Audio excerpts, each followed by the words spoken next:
We are the Skinner Brothers. Most folks only need a lawyer once or twice in their lives. And when they're injured or in an accident, most people don't know what to do. We get it. It can be overwhelming. Nobody likes to be told, you need a lawyer. But that's why we're here. We want to get you back to your normal life and help you recover. So if you or a loved one has been in an accident, give us a call. Let us figure out how we can get you compensation. Reach us at SkinnerWins.com or Google Skinner Lawyers. We'll treat you like family. Welcome to CMA's Honda of Winchester, where you can drive an award-winning lineup of new and certified pre-owned Hondas, Accords, Civics, CRVs, HRVs, and more at CMA's Honda of Winchester. Owners just care more. Welcome to CMA's Honda of Winchester, where you can drive an award-winning lineup of new and certified pre-owned Hondas, Accords, Civics, CRVs, HRVs, and more at CMA's Honda of Winchester. Owners just care more. The Palace Lounge in Martinsburg is the place to be. Join us every night to relax and enjoy football or basketball games featuring either the Martinsburg Bulldogs, Shepherd University Rams, or West Virginia Mountaineers. We will have steak night every Wednesday, trip nights every Thursday, and now taco and margarita nights every Tuesday. You can find us on Facebook or call 304-267-7520. The Palace Lounge is located at 1350 Edwin Miller Boulevard in Martinsburg. The following is a special sports broadcast presentation of Talk Radio WRNR Martinsburg. Play ball! It's time for the excitement of American Legion Baseball, featuring the Berkeley Post 14 Hornets. Myers with the pitch, swung on and missed. Jason Myers gets the last out, and the Berkeley Post 14 Hornets are the state champions of American Legion Baseball in West Virginia. Let's go live to the field and join our Talk Radio WRNR broadcast team.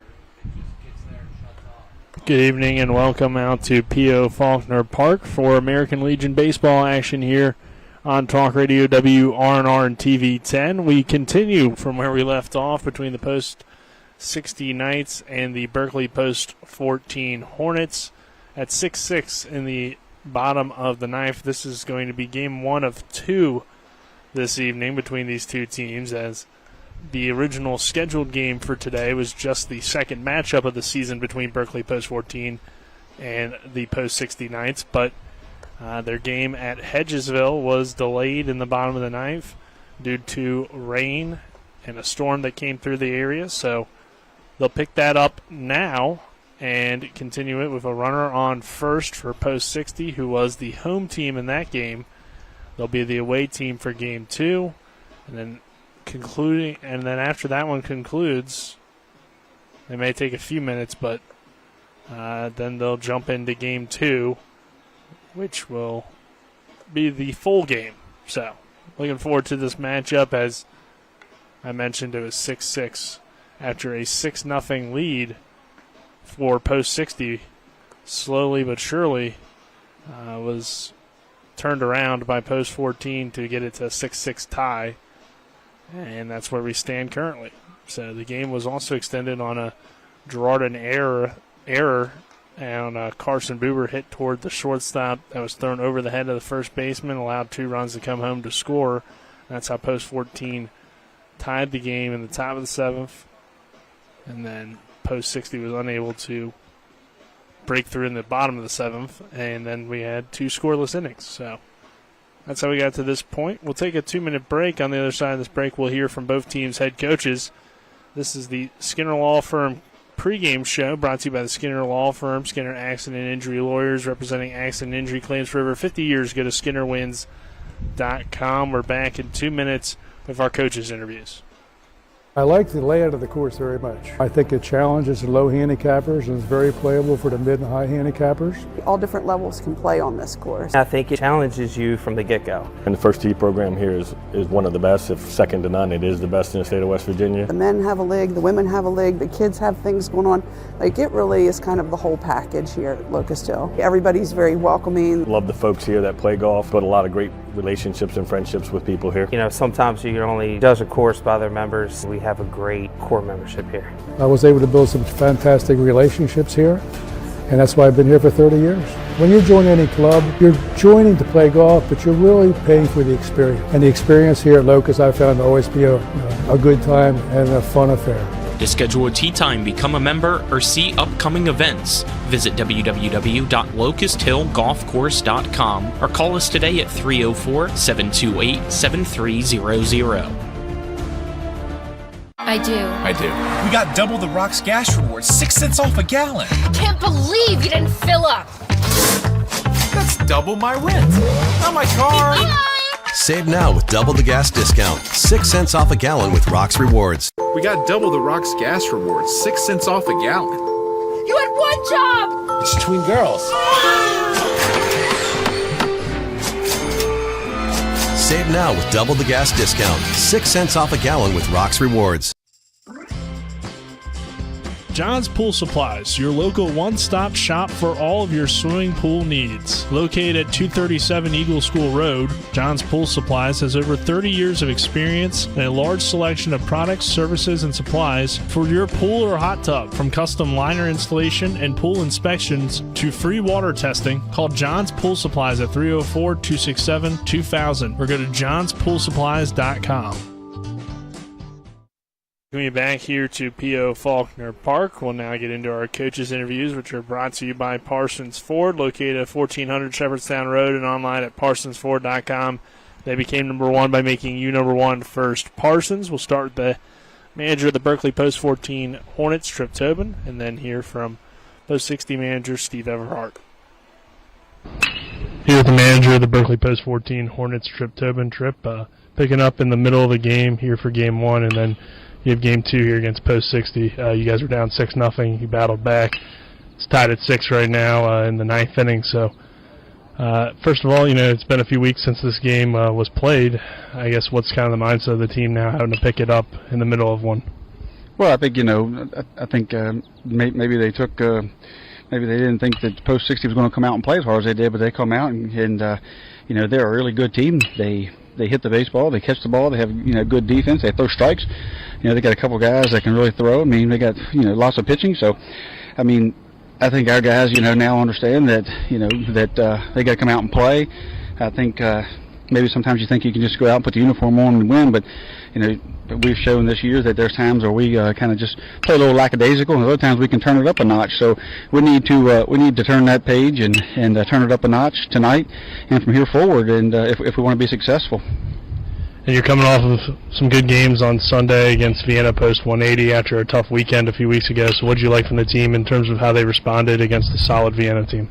Yeah, both games were close, and our guys responded really well. They run the bases well, had some timely hitting. It's something that we haven't had in a while. They took advantage of some mistakes. Didn't leave as many base runners on in scoring position. That's where we've been really struggling, as we've been leaving guys on base. Where we were really good at getting 2-out base hits. Here we haven't been able to do that lately, and we didn't play small ball that well in that stretch either. But we did a lot of work, in our time off, and then Sunday we got a lot of guys in, and just thought that they played really well and hung in there tough. And then when they got an opportunity and they seen some blood in the water, they ran with it and they attacked.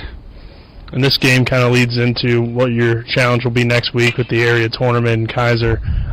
Your team's already locked up a spot in the state tournament since you're the host, but still you want to repeat as area champions and feel like you kind of earned that spot in some ways, I'm sure. Yeah, you don't want to back in. I mean, being a host is a double-edged sword. I mean, you're in, but also, you kind of maybe take it for granted. You don't work as hard, and you think that, well, we just, these games don't mean a lot. But, you never want to back in, and you never just want to, just take it for granted. You certainly want to be the area champ, if at all possible. That's my mindset. I've tried to distill that into our guys, and hopefully that's their mindset, and we'll find out tonight if they're ready to pick it up a notch. We haven't played our best baseball as of yet. Sunday we played some good games and had some good practices. So hopefully we're going to be playing our best baseball here at the end. And overall, it seems like the area's been pretty competitive this year. So just that challenge as well for your team over the next few games. Yeah, I think any of the three teams here in this area could compete in the state tournament and do really well. I think we have one of the toughest areas out there. I mean, there's a lot of areas that are just basically two-team runaway areas. This area here is certainly an area that three teams compete and can beat each other at any time. And so, it's going to be a challenge in years to come for the two teams to come out of here. I mean, a lot of times we see Bridgeport, Morgantown, we see Parkersburg, Wheeling, we see Charleston, South Charleston, Beckley, but here in Area 4. I mean, with Post 60 and what Post 64 is doing and Post 14, I mean, it's going to be a tough road the next couple of years to get out of here, just and leave it to beat two teams to beat the other team. All right, Trip. Good luck tonight. All right, thank you. Here's manager Steve Everhart of the Post 60 Knights. Coach, you're picking up this game with Post 14, tied at 6 in the 9th inning. What's kind of the mindset of the team, knowing that you got 2 games today and you have a tie game right now that you're continuing from weeks ago? Kind of a weird situation to be in. Yeah, it's definitely weird, especially not doing it at home. But that's baseball. So what we're going to do, I mean, we got runner on first, one out, and Vines is up, and then we got the top of the order. So we're feeling pretty good about this game. We're hoping we walk it off in the bottom, and we don't have to play anymore and use up any more pitching, because we not only got the game with them next, we got Potomac Valley doubleheader, which both area games count towards seeding for the tournament next week. So yeah, it's big for your team right now to be just a few days away from the area tournament. You want to kind of set the tone for that area tournament. So how are you feeling about, I guess, just the competition that you've seen in the area and just the fact that all 3 of these teams seems like they can compete at the state tournament? So it's going to be tough for whoever gets out of it. Yeah, I think so. So our schedule, I don't think our schedule reflects how we've played all year, because I played everybody. You have 18 on your roster, so I played everybody, regardless of, going out and trying to win every game. I mean, you try to win every game, but, it's getting people, seeing how deep you are. But it's crunch time now, so we'll be putting our best 9 on the field. And I feel just like, we were in a close one with Morgantown up there, 2-1. I think that if we put our best 9 on the field, we can compete with anybody and say we've already proven that we can beat other ones out around the state. It's a relatively new program, but if you're able to walk it off, or if you're able to win one of these 2 games today, it would be your first win over Post 14. What would that mean for your program in the early stages of it? Well, I mean, in 8 years, Tripp's pretty much established the dynasty already. So, I mean, who doesn't want to beat the Yankees? I mean, that's just to use an analogy. I mean, it would be huge for us. But then you got more ball. I mean, you got to move. You go on to the next day. You just really can't, live in the present or the past. You got to think about tomorrow and what you're going to have to do to be successful moving on. But it would be huge. It would be a huge shot in the arm. And for your team, you mentioned the close games with Morgantown that you're coming off of. You've had a few losses, though, and some tough games. What have you liked from the team so far, and what are some things you still want to work on heading into this area tournament next week? Stop leaving runners on base. We've left so many runners on base. We have to get, I've moved the lineup around a little bit. We've got to get the key clutch hits with runners on base that we need, that we did at the beginning of the season. And I'm hoping in over the next week or two that it comes. Our goal right now is, I had a goal at the beginning to finish 500. Our goal right now is to make it to state. So we're going to grind it out. Hopefully we can finish well enough to get there. All right, Coach, good luck tonight, and good luck over the weekend. We'll see you at the area tournament. All right, thanks. I appreciate it. Thanks. Thank you to both teams' head coaches. We'll take another 2-minute break. On the other side of that break, we'll have first pitch. This is American Legion Baseball on Talk Radio WRNR and TV 10. Providing reliable protection since 1877, we are Farmers and Mechanic Insurance Companies. For over a century, we have been dedicated to provide dependable insurance protection and excellent customer service. We specialize in auto, home, farm, and business insurance. Our products are backed with personal, hands-on service. You can trust us to protect what matters most to you. For all of your insurance needs, there's Farmers and Mechanics Insurance Companies.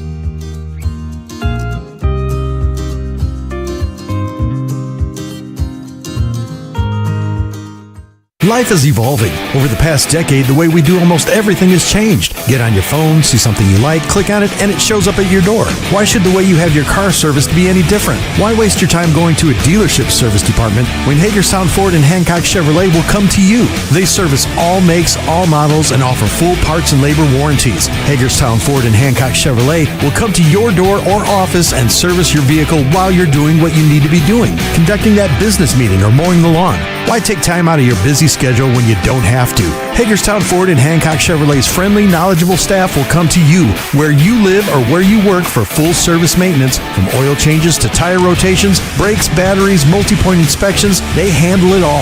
Hagerstown Ford and Hancock Chevrolet is committed to delivering the best of the best to their customers. Trust them to service your vehicle where you're at home or at work. Skip the time-consuming and terminal wait at the dealership. Schedule your appointment at fordofhagerstown.com or hancockchevy.com. Most insurance companies see you as a claim number. Most law firms see you as a case file.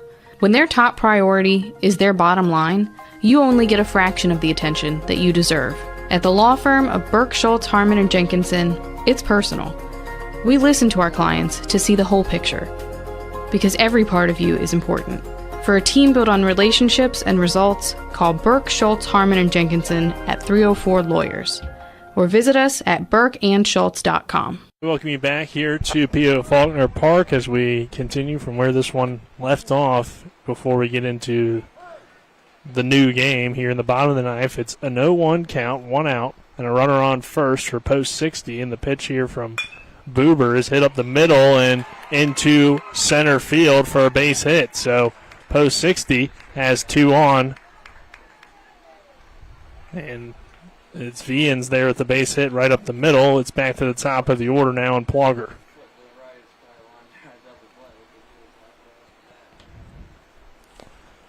Just off the reach of the glove at second base for Cam Moore, who's still over there. Buber replaces Owen Rupenthal, who was in kind of an interesting situation during this game. Looks like Rubenthal's moved back to first, I do believe, as here's a swing and a miss there for strike 1.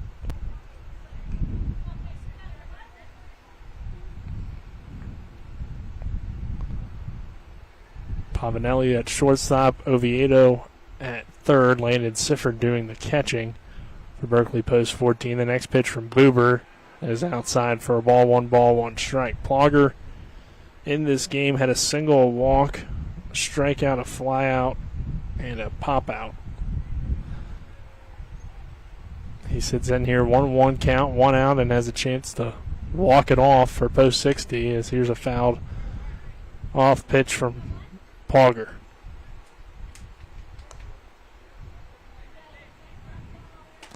Landon Pence is due up. He had a home run at Hedgesville in this same game. 1 ball, 2 strikes. Buber checks the runner at second and delivers the next pitch, and it's outside for ball 2.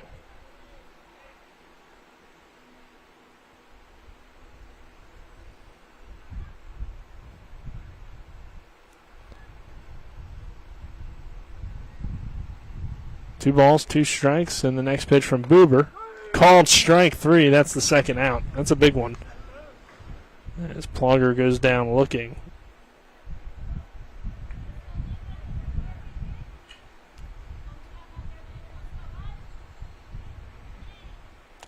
So there's down 2 away here in the ninth with a runner on second, and it's big because you don't move that runner over to third at the very least. As Pence will take a healthy cut at that one for strike 1. But you still have an opportunity to possibly walk it off with the runner on second base and Peyton Girardin. Buber checks the runner, delivers the next one. Low for ball 1, 1 ball, 1 strike.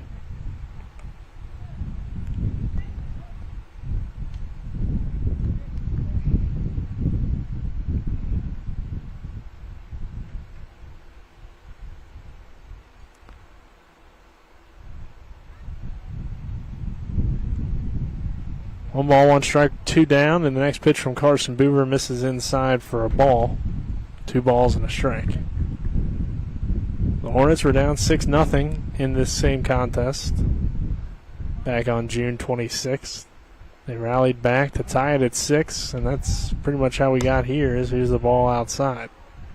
3-1 count, so Post 60 has a chance to load the bases In their 3 matchups last season, the Hornets won all 3 games, so Post 60 has yet to beat Post 14 in their years of existence now. As there's a fouled off pitch. The count is full. 3 balls, 2 strikes with 2 outs on Landon Pence, the Hedgesville Eagle, I believe, graduate now.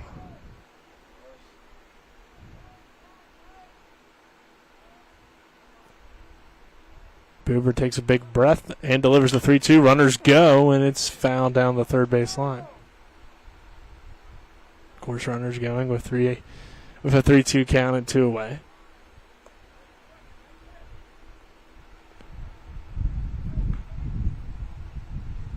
For Post 14, I believe it's the same defense that they finished the game with in terms of the outfield. So the only change really was Ruben Paul going to first and Boober moving to the mound, and of course Oviedo going to third, as that one is a called strike 3 to end the inning. So Pence goes down looking and will head to the 10th. Still tied at 6 between Berkeley Post 14 and Post 60. This is American Legion Baseball on Talk Radio, WRNR and TV 10. We're back in 1 minute. After a car accident, what do you get when you call Mansion Ferretti? You get more experience from a local law firm with over 115 years of combined service. More respect from a team who treats clients like their own family. And more fight, because we want you to get every dollar you deserve. Experience, respect, results. If you've been injured, that's what you want in your lawyer. And that's what you'll get when you call us. Car accident? Get more with Mansion Ferretti. 304-264-8505.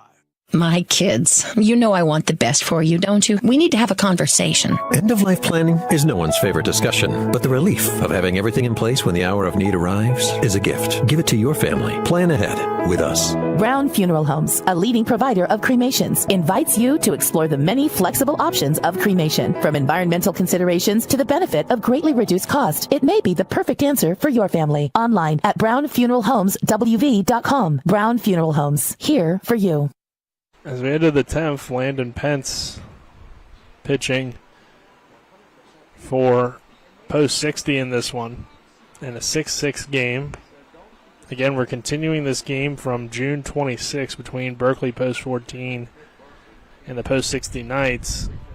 It was 6-0 after just 2 innings for Post 60. The Hornets got a run in the 4th, 3 in the 3rd, and 2 in the 7th to tie it. So Landon Pence was a big reason for the lead with his home run that he hit, a 2-run homer back in the 2nd inning. But he's on the mound, which for Pence, he's continuing on the mound. As Post 60 doesn't make a change there from the June 26th game. Pence had gone 3 innings of relief, 1 hit allowed in those 3 innings with 3 strikeouts. So obviously had his success against this Hornets lineup. Just one walk allowed as well. Ian Wolf had gotten the start. He had pretty much cruised for the majority of the game, but in that 5th inning got roughed up a little bit. Allowed 7 hits overall, 4 earned, 2 walks, 5 strikeouts for him. And here we are with the Hornets, part of the lineup, which is Jordan Camby. So he was in the 6th spot, so 6, 7, 8 due up here in the 10th. And the first pitch to Camby is a called strike.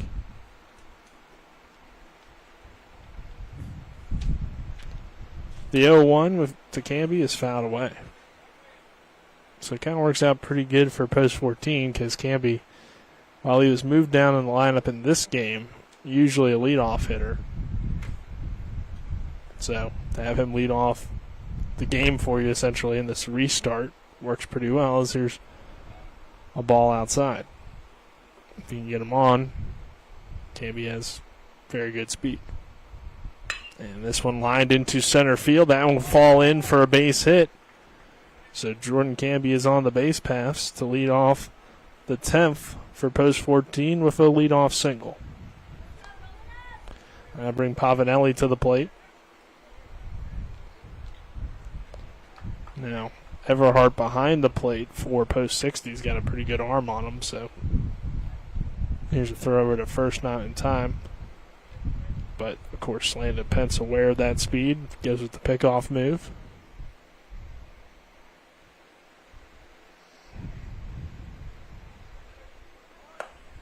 Bunt attempt pulled back.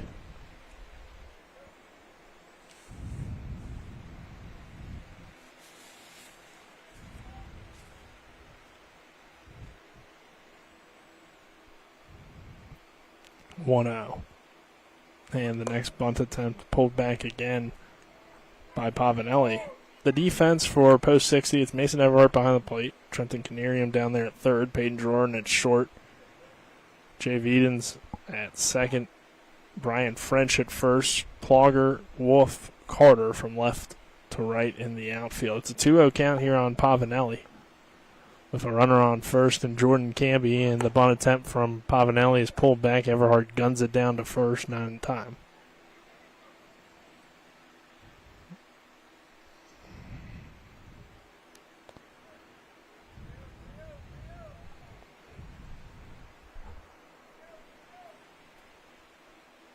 Pavanelli takes this one for a called strike on 3-0 to make it a 3-1 count.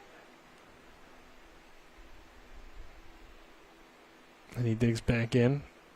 Pence delivers on 3-1, bunted foul down the first base line.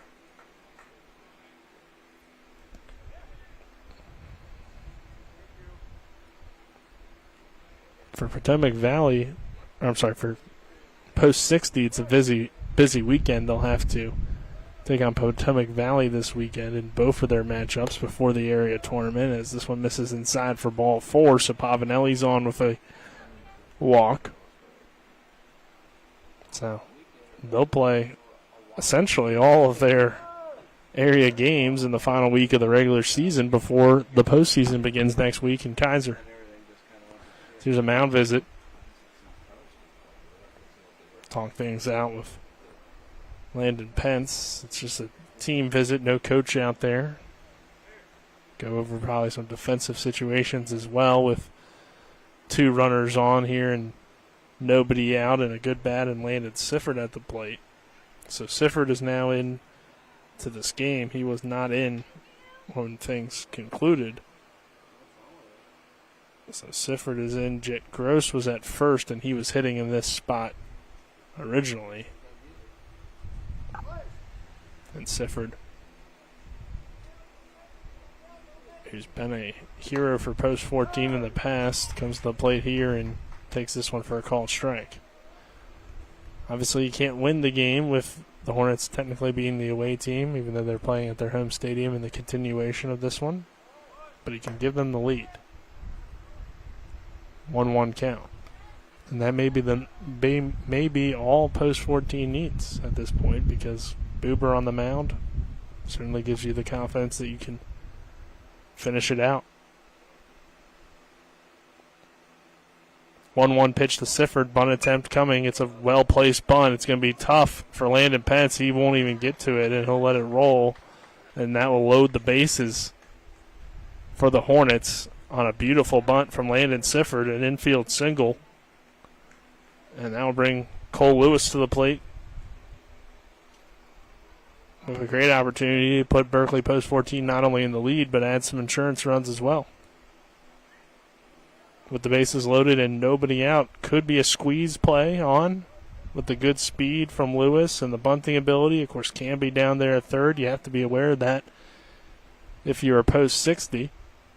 Lewis, though, will swing away, sends a hard hit ground ball towards short. The throw home, not in time. Can be almost sliding in time, but Everhart didn't have to place a tag. He just had a foot on the bag. So the play at home is well played by Peyton Girardin throwing home. Now Poltar's going to come in. Courtesy run for the catcher, Sifford at second base with 1 out. And Cam Moore will hit with the bases loaded. So Lewis grounds into the fielder's choice at home.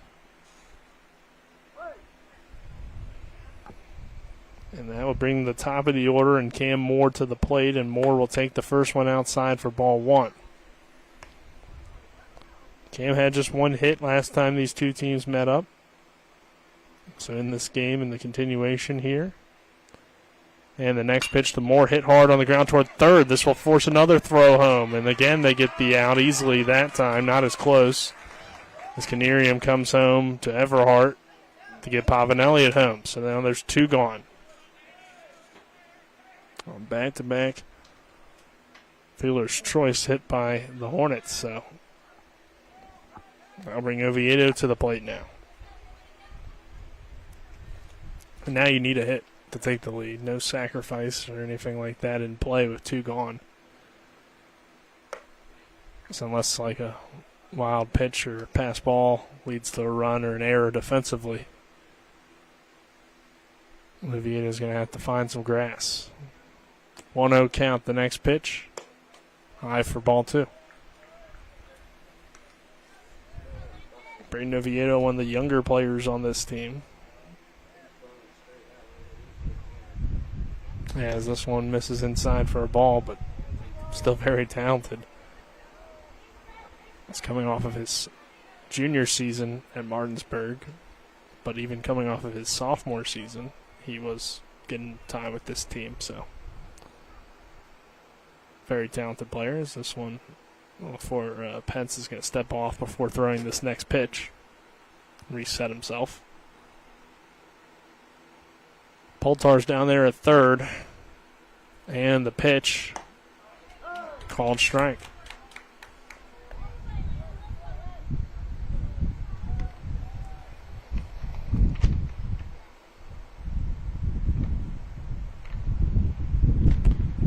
Next pitch to Oviedo outside for ball four, so that will walk in the run, and the Hornets have the lead.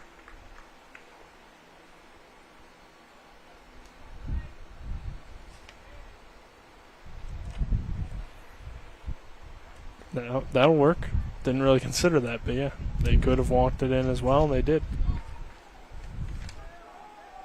I'll bring Owen Rupenthal to the plate. And Rupenthal takes this one for a called strike.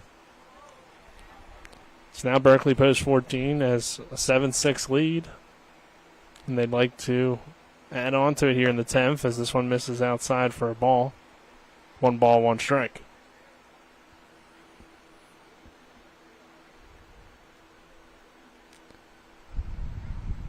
Next pitch, Rupenthal fouls it straight back, a 1-2 count.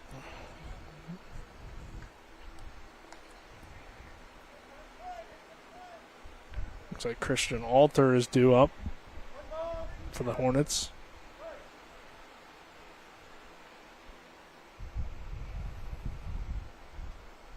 And the next pitch is fouled away. Alter is playing now in right field. He's entered the game for Michael Poltar, who we saw as a courtesy runner for Landon Sifford. It's 1 ball, 2 strikes, 2 outs. Pence checks the runners and steps off again.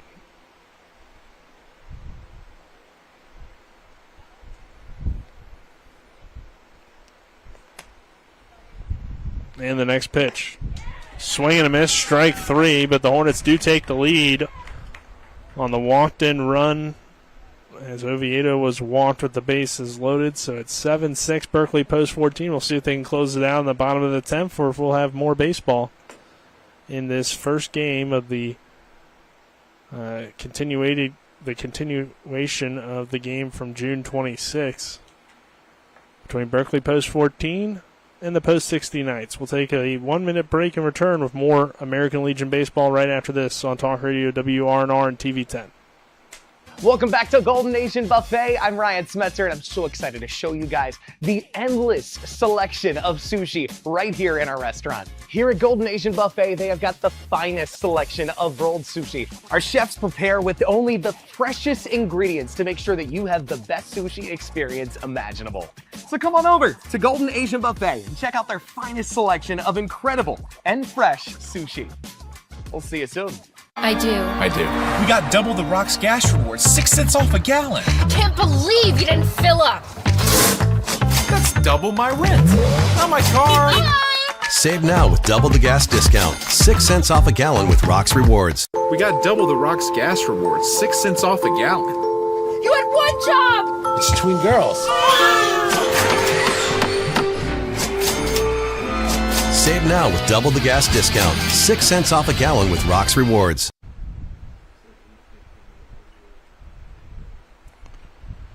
We're back here at P.O. Faulkner Park. Bottom 10th between post 60 and post 14. Hornets now on top 7-6. As we pick things up in the middle of the order, it's French, Carter, and Wolf due up for the post 60 Knights. Trying to walk things off or at least tie it between Berkeley post 14 and post 60.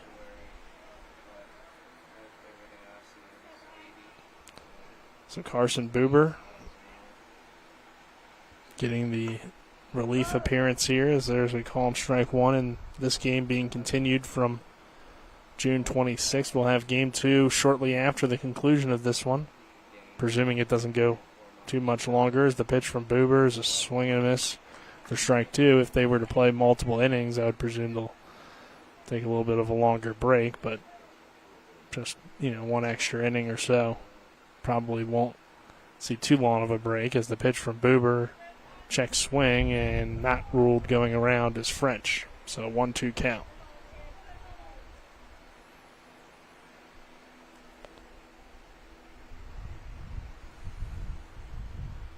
So French digs back in the batter's box, foot nearly on that back line, as the pitch from Buber, swing and a miss, strike 3.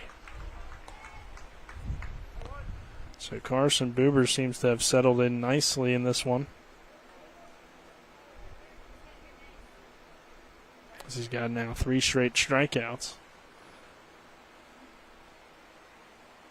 Going back to the end of the 9th inning.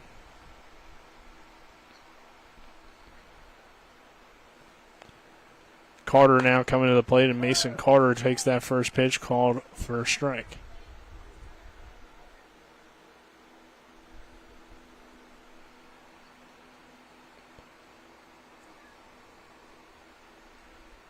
And the 0-1. Fouled away by Carter. So Buber quickly has worked his way to an 0-2 count.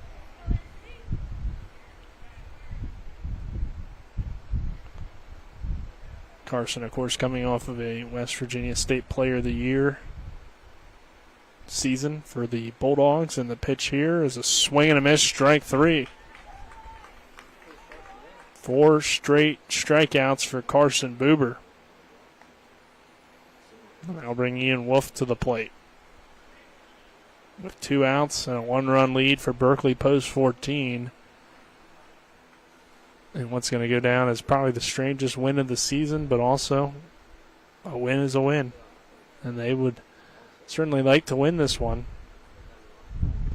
As here's a swing and a miss for a strike. Not that it matters too much in a 3-team tournament, but it would still help them possibly try to lock up a 1 seed for the area tournament next week. As the next pitch, called a strike.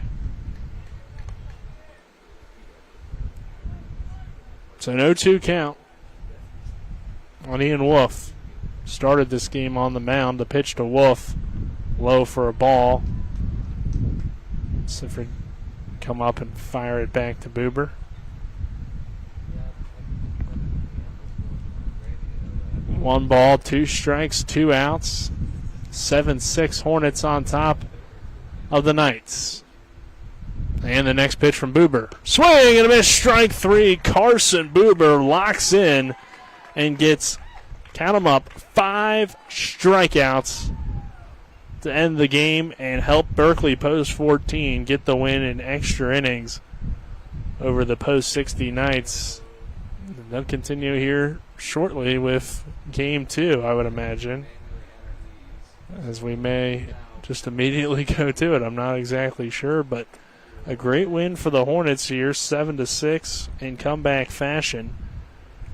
And it was, again, a 6-0 game after the first 2 innings in favor of post 60. The Hornets would rally for 1 in the 4th, 3 in the 6th, 2 in the 7th, and then 1 in the 10th to win it here a few weeks later, 7-6, and get win number 17 on the season for Berkeley Post 14. Setting up here game 2. If you're wondering about the Hornets this season so far in the area, Berkeley Post 14 gets this win here over Post 60. They did lose the game to Potomac Valley Post 64 9-7, so they went 1-1 against them. They beat Post 60 earlier. They beat Post 64 in the season 4-2. They beat Post 60 here 7-6, and they got one more game today against Post 60 to try to possibly get that 1 seed in what's been a very competitive area between the teams. Andrew Tobin looking a little bit frustrated about something. Not exactly sure what, but we won't speculate. We'll take a 2-minute break or so and see how long until they want to get this next game going. But once again, your final score in this first one, Hornets get the win 7-6 over the Post 60 Knights. We'll be back in about 2 minutes or so, depending on how long this break is going to be in between games. This is American Legion Baseball, Talk Radio, WRNR, and TV 10. Tomorrow's success begins with today's preparation. Give your child a pathway to flourish and thrive with a well-rounded education. Enrollment is now open at the Classical Christian Academy in Martinsburg. Visit tcca.life/information. Tomorrow's success begins with today's preparation. Give your child a pathway to flourish and thrive with a well-rounded education. Enrollment is now open at the Classical Christian Academy in Martinsburg. Visit tcca.life/information. WVU Medicine introduces Walk-In Wednesdays. The Human Resources Department at the WVU Medicine Corporate Center in Martinsburg will host Walk-In Wednesdays every Wednesday in July. A WVU recruiter will be on site 10 a.m. to 2 p.m. to answer questions about positions available and assist those who submit applications via Workday. The WVU Medicine Corporate Center is located at 121 Administrative Drive in Martinsburg. Stop by to learn why employees who work here thrive here. CMA's Toyota of Martinsburg has over 100 new vehicles in stock and on the way. We've got a great selection of your favorite models, like the new 2024 Tacoma. Towing your boat or camper? Check out a new 2024 Tundra and get up to $5,500 off MSRP. Need better gas mileage? Check out the iForce Max Tundra and save up to $7,000 off MSRP. And every new Toyota comes with Toyota Care and our lifetime powertrain warranty. Visit us online at cmastoyotaofmartinsburg.com, where owners just care more. The Palace Lounge in Martinsburg is the place to be. Join us every night to relax and enjoy football or basketball games featuring either the Martinsburg Bulldogs, Shepherd University Rams, or West Virginia Mountaineers. We will have steak night every Wednesday, trip nights every Thursday, and now taco and margarita nights every Tuesday. You can find us on Facebook or call 304-267-7520. The Palace Lounge is located at 1350 Edwin Miller Boulevard in Martinsburg. We welcome you back here to P.O. Faulkner Park as once again your final score here 7-6. Berkeley Post 14 gets the win over Post 60. We'll give you some final stats and then we'll kind of wrap it up here for this first game. And then we'll take a break, find out exactly how long they're going to take in between games. I would imagine the big delay would be that they'll have to warm up their pitchers that are going to start, and probably both teams weren't sure exactly how long that first game was going to go, so they wanted to keep that guy not warm yet, so now he's getting time to warm now, and probably whenever they're ready to go is when I would imagine they would start it, as, again, it wasn't that much more extra baseball to be played from that game from a few weeks ago. But again, we'll give you the final stats and kind of wrap it up on this one. Our post-game show is brought to you by the Palace Lounge, located on Edwin Miller Boulevard in Martinsburg, with a full lunch and dinner menu with daily specials and a clean, comfortable atmosphere. Check out the menu on the Palace Lounge Facebook page. Our game summary is brought to you by the Manfred Law Firm in Martinsburg, where it's about seeking justice for you. Go to WVJusticeLawyers.com. For Berkeley Post 14, it's 7 runs on 12 hits, no errors. For Post 60, 6 runs on 12 hits, 1 error. That one error ended up tying the game at 6 back in the 7th inning and allowed the Hornets to have an opportunity to even win this one. So it was a crucial error at that point. Our game stats are brought to you by Hagerstown Ford, revolutionizing the car buying experience. Visit them online at fordofhagerstown.com. We'll start the Hornets. 1 hit for Cam Moore, 3 hits for Oviedo, and an RBI. 1 hit for Michael Poltar, 1 hit for Carson Buber, 2 hits for Jordan Camby, 2 hits for J.J. Pavanelli, as well as 3 RBIs. Jet Gross gets a hit and an RBI. Landon Sifford a hit as well. And then on the mound, Riley Morgan struggled. He went 1 1/3 innings of 3-hit baseball, 5 earned. Grant Henderson went 3 1/3 in relief, 5 hits, 1 earned, 7 strikeouts. Owen Rubenthal went 1 1/3 of 1 strikeout. Oviedo 2 1/3, 2 hits, 1 strikeout. And then Carson Buber 1 2/3, 1 hit. 2 innings actually out there. 1 2/3 as he did come in of relief technically of Oviedo there. So 1 2/3, 1 hit, 5 strikeouts for Buber. For Post 60, Plogger had a hit, 2 hits for Pence with the home run, 2 RBIs. Carter a hit, Wolf with 2 hits and an RBI, 1 hit from Everhard and an RBI, 3 hits from Gerard and an RBI. Vians 2 hits as well. Wolf went 5 2/3 on the mound, 7 hits, 4 earned, 2 walks, 5 strikeouts. French went 1/3 of an inning, allowing 2 hits and 2 runs, and then Pence went 4 innings, 3 hits, 1 earned, 3 walks, and 4 strikeouts. So your player of the game is going to be, I guess it would have to be either Carson Buber or J.J. Pavanelli, I feel like. I mean, the way Buber closed out the game was pretty unbelievable. Grant Henderson deserves a nominee as well for keeping this game close. So nobody really won the game because it was a walk that wins the game ultimately. So no like winning hit or anything like that for Berkeley Post 14. So I'm going to go Buber. The way he closed it out was pretty unreal. 1 2/3, and plus that big situation there where it looked like Post 60 had a great opportunity to walk it off for him to come in and close the door and shut things down there. Very impressive. 1 2/3, 1 hit, 5 strikeouts. Our player of the game is Carson Buber, which is brought to you by Rocks Local Markets with convenient locations around the Eastern Panhandle. Fast, fresh, friendly Rocks. All right, we're going to see here about, looks like they may be getting ready to meet at home plate before Game 2, but let's just go ahead and take like a 5-minute break or so, and we'll come back whenever we're ready to start it back up. This is American Legion Baseball on Talk Radio WRNR and TV 10. You've been tuned into American Legion Baseball for the continued excitement of high school, college, and Major League Baseball. Keep it tuned to 106.5 FM, AM 740, Comcast Cable Channel 10, and online at talkradiowrnr.com.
We welcome you back here to P.O. Faulkner Park as we get set for game number 2. And Boober's going to stay on the mound, and the first pitch to Plogger is hit into right field for a base hit. So, gosh. Thank you.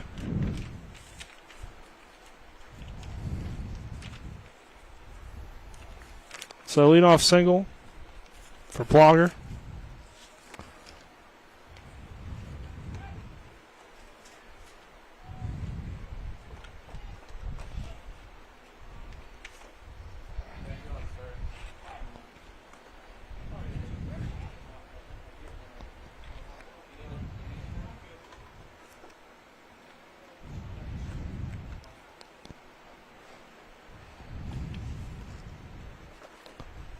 And the pitch here is grounded toward third, but foul. So Landon Pence hitting here for post 60.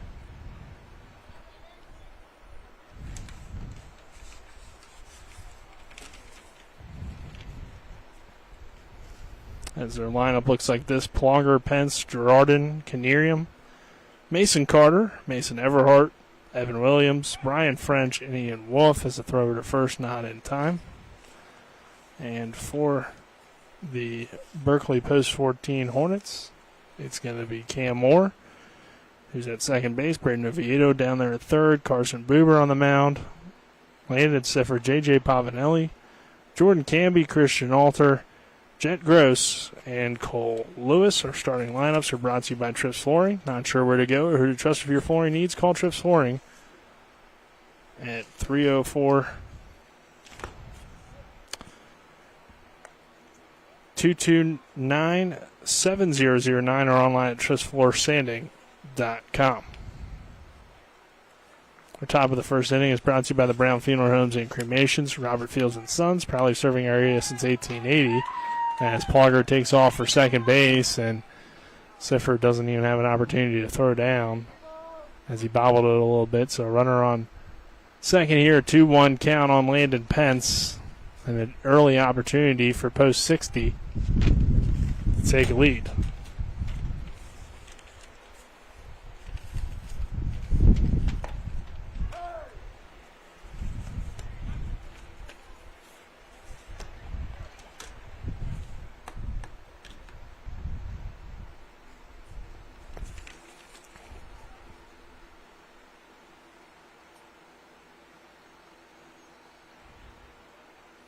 The 2-2. Misses outside for a ball, full count.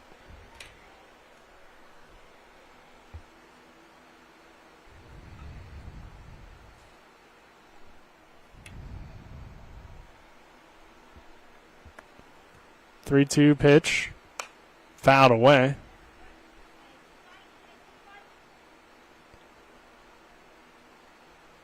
So no score here, obviously, in the first inning as Plogger stands on second base and Buber doing the pitching.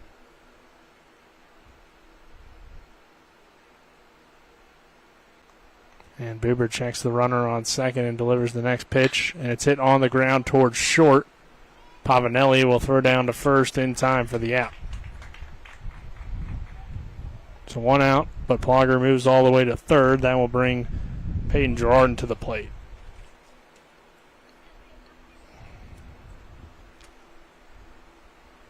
Girardin playing third base in this one, batting third. Plogger had the leadoff single, then Pence grounds out to short.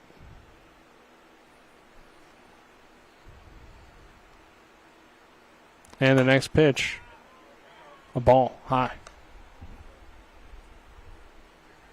So runner on third here, one out for post 60, who was so close to beating the Hornets in that first one, but just came up a little bit short. The next pitch is called strike one.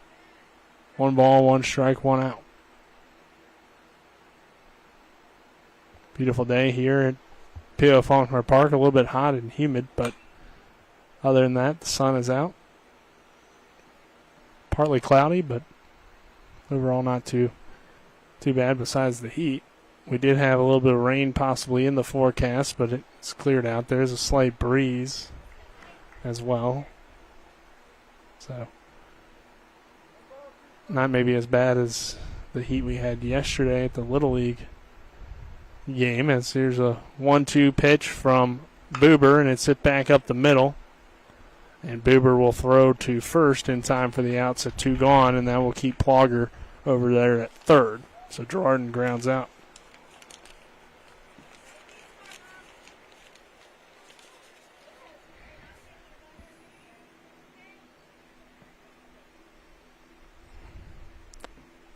Now we'll bring Trent Canerium to the plate. Canerium's going to pitch in this one.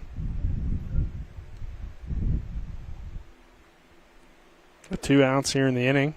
And he's batting in the 4-hole, and Canerium takes a big swing at that one. That would have been low for ball 1, but instead it's a strike, so 0-1 count. Canerium followed in the lineup by Mason Carter.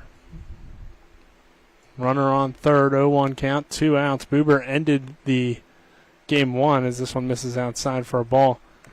He ended the first game earlier with 5 straight strikeouts. He gave up a hit here to Plogger, but then has gotten back-to-back groundouts against this post-60 lineup.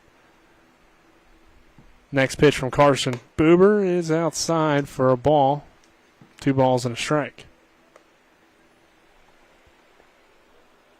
Post-60 has some area games this weekend against Post-64.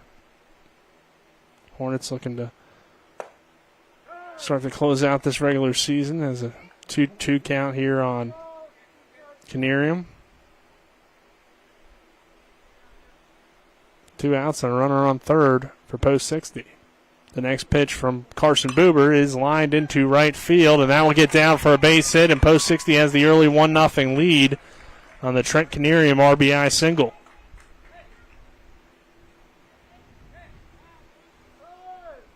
I'll bring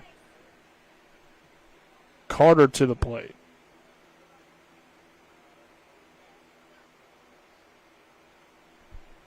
And they'll have a courtesy runner for the pitcher in Canerium.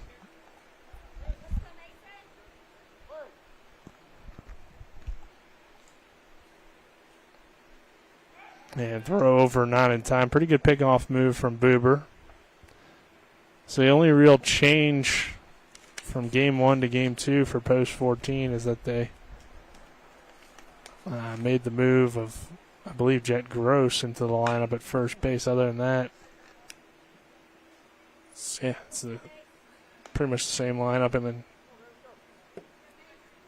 then, that's the only move. So that's how they finished up, and they were ready to go right away for the next inning. As it's an 0-1 count, 2 outs. And this one runs inside for a called strike, though, on the inside corner. So the only real delay, I believe, was that Canerium had to throw a few warm-up pitches to get himself loose and ready to pitch in the next half inning.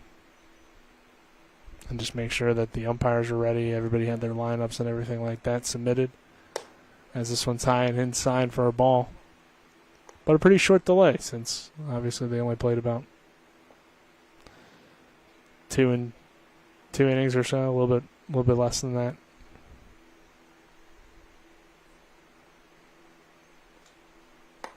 There's a swing and a miss, strike 3. And Carter goes down swinging. And that will end the inning. So 1-0 lead here for Post 60 on the Trent Canerium RBI single. This is American Legion Baseball and Talk Radio, WRNR and TV 10. Life is evolving. Over the past decade, the way we do almost everything has changed. Get on your phone, see something you like, click on it, and it shows up at your door. Why should the way you have your car serviced be any different? Why waste your time going to a dealership service department when Hagerstown Ford and Hancock Chevrolet will come to you? They service all makes, all models, and offer full parts and labor warranties. Hagerstown Ford and Hancock Chevrolet will come to your door or office and service your vehicle while you're doing what you need to be doing, conducting that business meeting or mowing the lawn. Why take time out of your busy schedule when you don't have to? Hagerstown Ford and Hancock Chevrolet's friendly, knowledgeable staff will come to you where you live or where you work for full service maintenance, from oil changes to tire rotations, brakes, batteries, multi-point inspections. They handle it all. Hagerstown Ford and Hancock Chevrolet is committed to delivering the best of the best to their customers. Trust them to service your vehicle where you're at home or at work. Skip the time-consuming and terminal wait at the dealership. Schedule your appointment at FordofHagerstown.com or HancockChevy.com. We welcome you back here to P.O. Faulkner Park. 1-0, Post 60 on top of Post 14. American Legion baseball action between the Berkeley Post 14 Hornets and the Post 60 Knights. Nick Verzolini alongside me is Cade Miller, our on-site producer. Back in the studio is Kyle McLaughlin. As we begin this bottom of the first, I should say, which is brought to you by Orsini's Home Store, not just an appliance store any longer. Visit them at 360 Hack Wilson Way in Martinsburg or online at Orsinis.com. So we'll see Trent Canerium on the mound here for Post 60. And doing the catching will be Everhart. Our starting battery is brought to you by Cody's Auto Body at 851 Wilson Street in Martinsburg. Call 304-901-4777 or visit their Facebook page. And for the Hornets, it's going to be Cam Moore to lead things off. Let's begin this inning. Moore playing second base in this game. He's really showed off his versatility throughout the summer for the Hornets, as here's a called strike one. Of course, he's caught, played some right field, can play left field as well. So probably could play some center if you needed him to, but a lot of second base for the Hornets as well, as this one's hit on the ground towards second. And the throw to first, and French is in time for the out. Over there at second for Post 60 is Evan Williams. So it's a ground out for Moore in his first at-bat. And that will bring Braden Oviedo to the plate. Oviedo takes that one outside for ball one.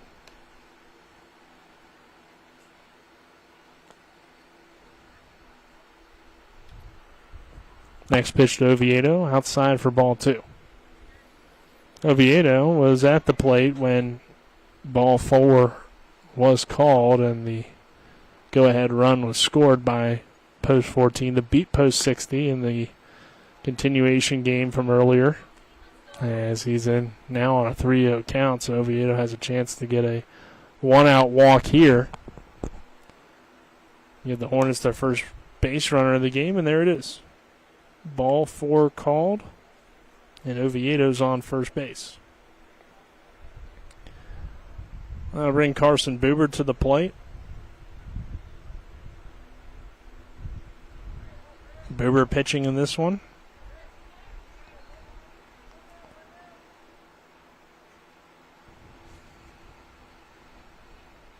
And the first pitch to Buber is low for ball one. So Canerium gets the start. We'll see if his control can kind of settle in here and give the Knights some big innings out there on the mound as a thrower to first.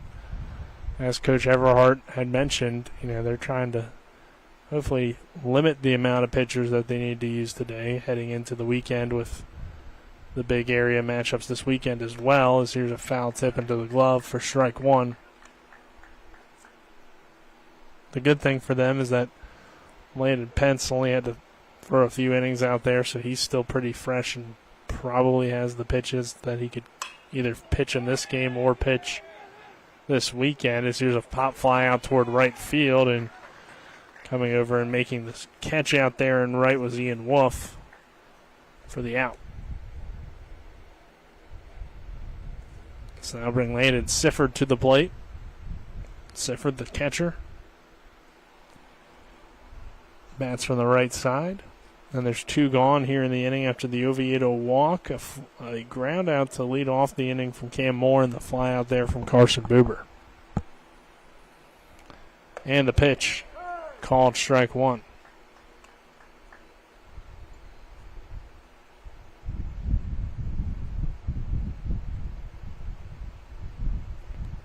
Next pitch called strike two. So Sifford looks at the first two pitches, so now step out of the box and reset. Try to refocus himself here. With one on and an 0-2 count, a 1-0 lead for Post 60. This one's lined out towards center field. Charging after it is the center fielder, and making an unbelievable grab out there in center is Kaysen Plogger. Wow, what a catch from Plogger out there in center field, as I thought for sure he had overplayed it, and Sifford was going to drive in a run and possibly get 2 or 3 bases on that one. But Plogger kept going back, dived out, and made an unbelievable catch to end the inning. So great play on the post 60 side. We head to the top of the second inning. It's 1-0 post 60. This is American Legion Baseball on Talk Radio, WRNR and TV 10.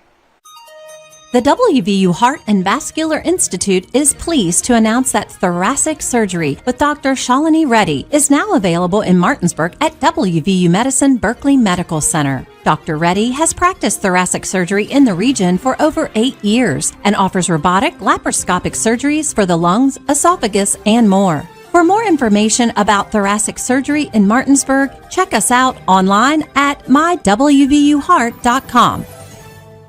Mother Shuckers. Fresh Florida stone crab straight from the boat to your throat. Blue crabs, king, snow, Dungeness, all available year-round.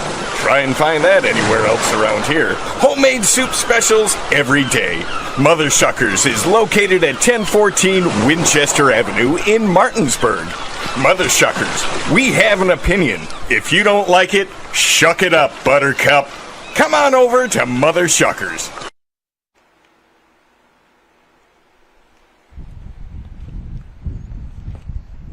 We welcome you back here to P.O. Faulkner Park. 1-0 post 60 on top of Berkeley post 14. Nick Verzolini here alongside me, Cade Miller, our onside producer. And then back in the studio, Kyle McLaughlin.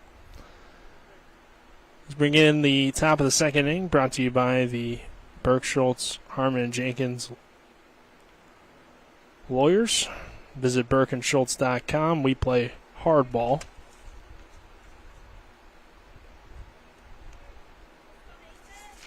This will be Mason Everhart to lead things off here in this half inning. And Everhart will take the first pitch for a called strike. Everhart doing the catching. He's followed by Evan Williams, the second baseman, and Brian French, the first baseman in the lineup. And the next pitch from Buber is fouled away.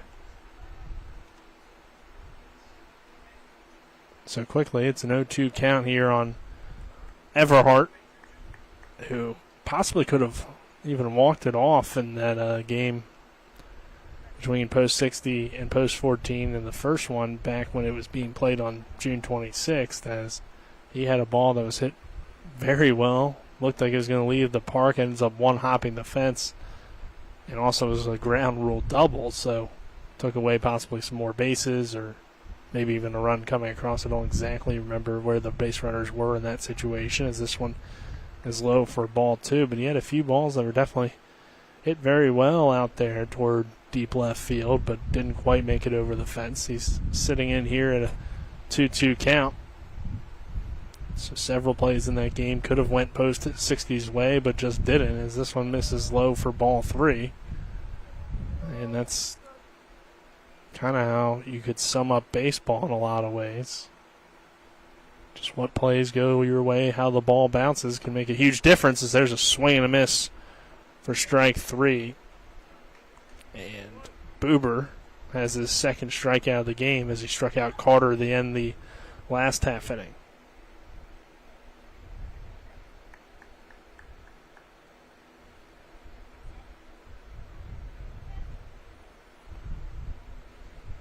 I'll bring Evan Williams to the plate. Williams playing second base. Where's the number 27? And the first pitch to Williams is a called strike on the outside edge. 0-1 count. Buber delivers on 0-1, and it's low for ball 1. 1 ball, 1 strike, 1 out here. Top of the second, 1-0 post 60 on top of post 14. And there's a swing and a miss for strike 2.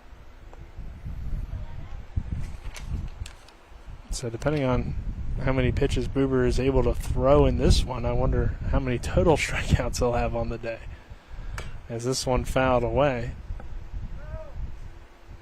Obviously hasn't picked up the strikeout here yet, but looks to be very much locked in, and we know Buber, of course, had a dominating high school career, so you would presume he could carry that over here into the summer, and he has, as this one's hit on the ground toward third. Oviedo will throw to first in time for the second out. So a ground out to third there, a 5-3, and that will bring Brian French to the plate.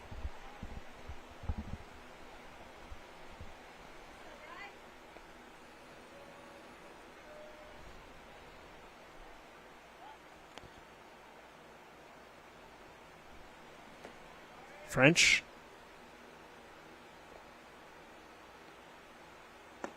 takes the first pitch from Buber in there for a called strike one.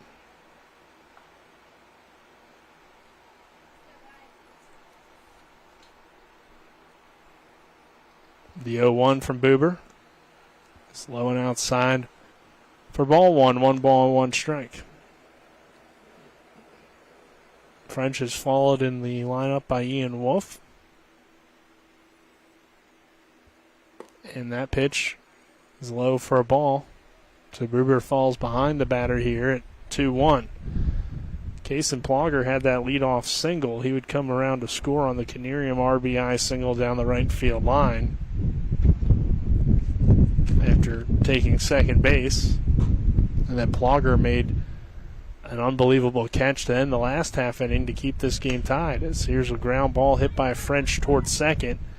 Moore will throw to first. The hat falls off of Gross, but he still makes the catch over there at first for the final out of the inning. So it's a 1-2-3 inning for Post 60. We head to the bottom of the second. 1-0. Post 60 on top of Post 14. This is American Legion Baseball Talk Radio, WRNR and TV 10. Not sure where to go or who to trust with your flooring project? And start with Trips Flooring, proudly serving the area for more than 25 years, specializing in floor sanding and refinishing, along with installation of new flooring, including hardwood, tile, vinyl, laminate, carpet, and the hottest trend in flooring, luxury vinyl, tile, and luxury vinyl plank. Are you on a budget? Check out their warehouse, cash and carry, or call 304-229-7009, or visit them online at tripsfloorsanding.com. Most insurance companies see you as a claim number. Most law firms see you as a case file. When their top priority is their bottom line, you only get a fraction of the attention that you deserve. At the law firm of Burke, Schultz, Harmon & Jenkinson, it's personal. We listen to our clients to see the whole picture, because every part of you is important. For a team built on relationships and results, call Burke, Schultz, Harmon & Jenkinson at 304-LAWYERS. Or visit us at burkeandschultz.com. Bottom of the second inning is brought to you by the Berkeley County Health Department. Prevent, Promote, Protect, offering public, clinical, and environmental services at 122 Waverly Court in Martinsburg. Nick Verzolini here, Cade Miller, our on-site producer, back in the studio. Colin McLaughlin as we head to this bottom of the second inning. Hornets coming to the plate. It's a 1-0 Post 60 lead over Berkeley Post 14. For the Hornets, it's the somewhat middle of the order. 5, 6, 7 hitters due up. Pavanelli, Jordan Camby, and Christian Alter. And JJ will foul off this first pitch. Pavanelli's had a big summer for the Hornets. He started the year as the cleanup hitter. He's been in and out of that spot depending on what manager Tobin is looking to roll with in the game, as there's a called strike 2. Canarium still on the mound there for the Post 60 Knights. Next pitch to Pavanelli. Giving a good ride out toward left field. That ball is carrying and over the head, and one hops the wall. J.J. Pavanelli has a double to lead off the bottom of the second inning for the Hornets.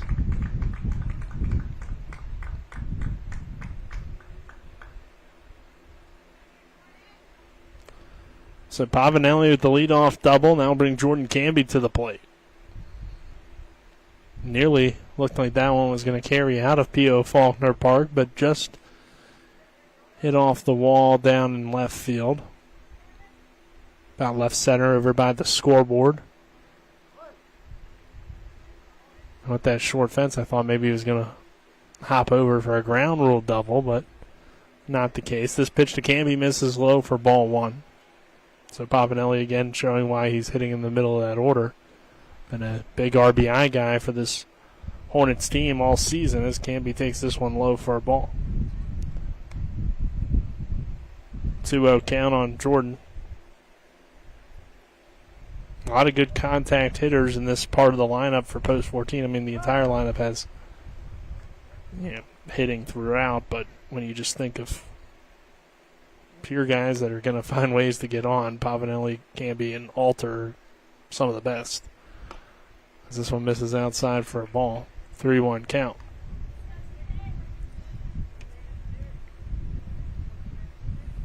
So Canerium finds himself behind 3-1 to the batter Jordan Camby with a runner on second, and the pitch here is high for ball four. So the threat of Camby's speed now is something that Post 60 will have to worry about. Not as much of a runner ahead of him on the base pass in Pavanelli, but still a guy that could score on pretty much anything, it seems like, as Christian Alter will come to the plate now. Alter will be most likely hunting that fastball from Canerium and see what he can do with it. Usually a pretty aggressive bat at the plate as well as Alter, but now he's going to lay down a bunt, which is a good decision by the Hornets as that advances both runners into scoring position, and the third of first is in time for the out. So you always got to consider that the small ball is a option for Post 14, and it was a good defensive play on the other side. As I believe that was French who got to it quickly and then threw to the second baseman covering there, and Evan Williams for the out. And that will bring Jet Gross to the plate. Gross has had a good summer for Berkeley Post 14. Younger guy on this team, but has really established himself. And Gross takes this one outside for a ball. Playing a little bit of first base, not necessarily a position that he played a lot of during the spring season with Jefferson, as that was mainly owned by Surf Guerra, the freshman.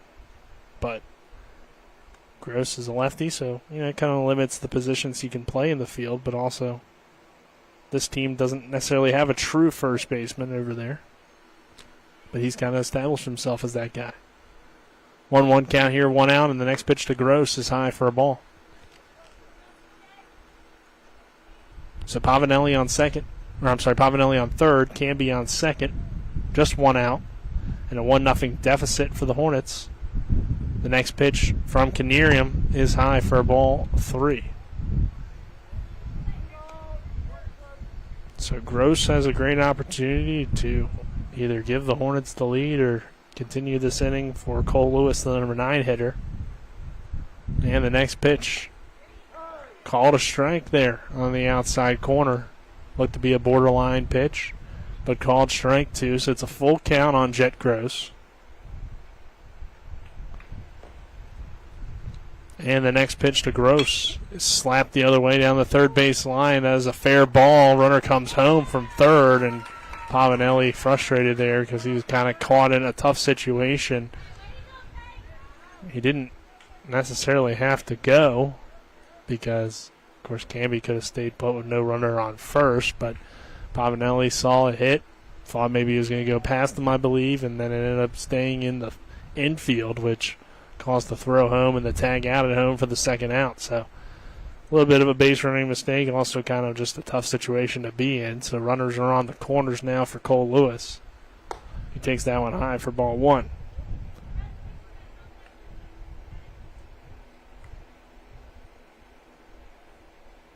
Now we'll bring Lewis playing left field today. 1-0 count, and Lewis will take this one for a called strike at the letters. Cole, another member of that Jefferson team from the season ago. And Gross will take off. Lewis will send it the opposite way into right field. It's going to land in foul territory. Bring the count to 1 ball, 2 strikes, 2 outs, still 2 on. Hornets trying to be aggressive, move that other runner back into scoring position with Gross. So the hit and run, I guess, was on there, and Lewis took a healthy cut at it. We'll see if they send him again on a 1-2 count. I mean, might as well. Even though Everhart, like we said, has a good arm behind the plate, Gross will fake like he's going and then stay put as this one misses inside for a ball. Kind of used to that Little League where you may not have as many guys that can throw them out, but here at Legion Ball, that's certainly the case, but they're going to let Gross take second here. So with 3-2 count now on Cole Lewis, he's at least trying to move it over to the top of the order in Cam Moore. Canby over there on third, Gross on second. 2 outs. And the pitch. Lewis sends it into deep center field. Plogger is chasing it and backs up and makes the catch. Does Case and Plogger for the final out of the inning. So the Hornets threaded, but they leave 2 guys on base and will head to the third. It's 1-0 post 60. This is American Legion Baseball on Talk Radio, WRNR, and TV 10. I like the layout of the course very much. I think it challenges the low handicappers and is very playable for the mid and high handicappers. All different levels can play on this course. I think it challenges you from the get-go. And the first tee program here is one of the best, if second to none. It is the best in the state of West Virginia. The men have a league, the women have a league, the kids have things going on. Like, it really is kind of the whole package here at Locust Hill. Everybody's very welcoming. Love the folks here that play golf, but a lot of great relationships and friendships with people here. You know, sometimes you can only judge a course by their members. We have a great core membership here. I was able to build some fantastic relationships here, and that's why I've been here for 30 years. When you join any club, you're joining to play golf, but you're really paying for the experience. And the experience here at Locust I found to always be a good time and a fun affair. To schedule a tee time, become a member, or see upcoming events, visit www.locusthillgolfcourse.com or call us today at 304-728-7300.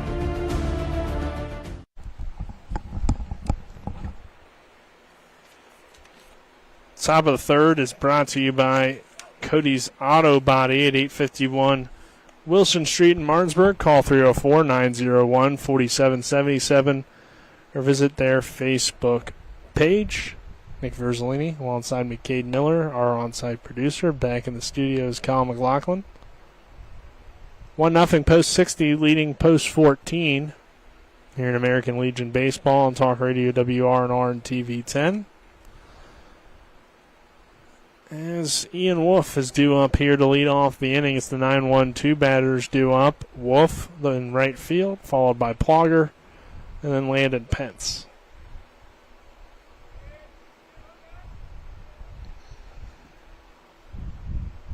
Carson Buber so far has been great on the mound for the Hornets, as this pitch is high for ball 1. Struck out 2. Did give up kind of a rough first inning, but other than that, it's been overall very good. And you know, few ground outs allow a runner to take third, not necessarily the worst first inning, and then you give up another RBI single to Canerium. 1-1 count. This one misses inside for a ball. 2-1. Wolf had a very good season for the Hedgesville Eagles, especially in games that we happened to be at TV 10. Seemed like he was always hitting a home run or doing something huge for the Eagles this spring, but he swings and misses on this pitch. 2 balls, 2 strikes.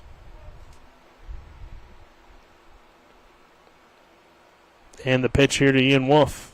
Breaking ball called strike 3, so Wolf goes down looking to lead off the third, and that will bring Plogger back to the plate.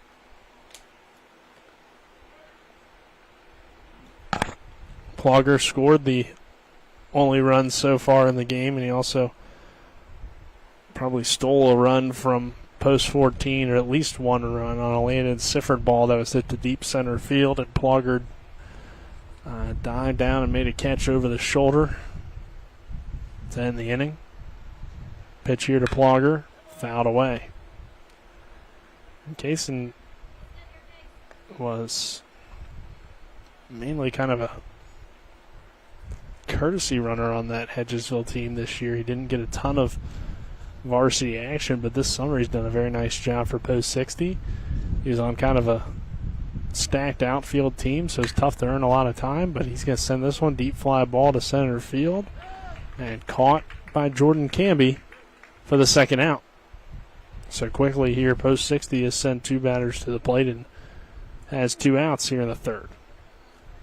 Landon Pence grounded out his first time to the shortstop. He, of course, homered in the first game between these two teams. It was a big home run early on. Gave the Post 60 Knights a lot of momentum, but the Hornets would come back and win it 7-6, as we found out today. This one popped up toward right field, and charging in is Christian Alter to make the catch. That'll be the final out of the inning. So 1-2-3 inning again here for Post 60. And we head to the bottom of the third on the other side of this 1-minute break. This is American Legion Baseball on Talk Radio WRNR and TV 10. Post 61, Post 14, nothing. From breathtaking outdoors to unique local eats, world-class geocaching, and thriving local culture, Martinsburg, Berkeley County, West Virginia is where you can live your adventure. Berkeley County offers fantastic outdoor experiences, from our rugged hiking paths to scenic nature paths, public parks, fishing streams, and nature preserves. Cap off your outdoor adventures with a stroll through historic downtown Martinsburg. Join us and immerse yourself in our rich local history and scenic surroundings. Check out upcoming events and plan your adventure at travelwv.com. Have you been smoking? I can smell it. Hickory. I'm gonna watch you smoke the whole pack. Shop now and save at Orsini's today. Have you been smoking? I can smell it. Hickory. I'm gonna watch you smoke the whole pack. Shop now and save at Orsini's today.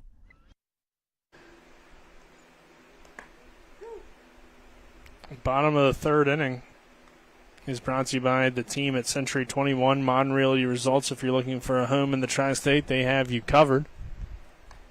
Hornets trail the Post 60 Knights 1-0 here in the bottom of the third. Berkeley Post 14's back to the top of its order with Cam Moore coming to the plate. Moore grounded out his first time up. Trent Canerium, while he hasn't been overly powering out there on the mound in terms of big strikeouts or anything like that, has still been very good. He's allowed just 1 hit so far, a double to J.J. Pavanelli.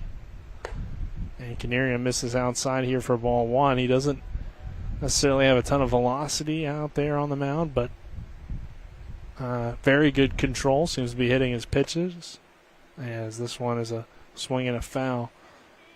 Tip for strike 1. Seems to be hitting his spots, I should say, and he's pitched with confidence, which is really all you need. The strikeouts, while they look nice in the scorecard, as there's a well-hit ball by Cam Moore into left center field. That's going to roll all the way to the wall and hit off the sign out there in left. Moore's going to try for 3 to throw to third. Oh, they would have possibly had him if Girardin would have made a perfect stab on the throw. Moore slides in safely with the triple to lead off the inning. So great hit from second, but he kept going, and it was a pretty good relay in there from Post 60, but Girardin couldn't quite make the grab over there. It would have been a very close play and a tough tag to make anyways. You had a quick relay coming in, but overall a good job by Post 60 to make it close on a ball that rolled all the way to the wall out there in left center. So that'll bring Oviedo to the plate, and the Hornets have a runner on third with nobody out, and Oviedo will take it inside for a ball. They trail this one 1-0 here in the third. And we'll see now as there's a little bit of pressure on Canerium.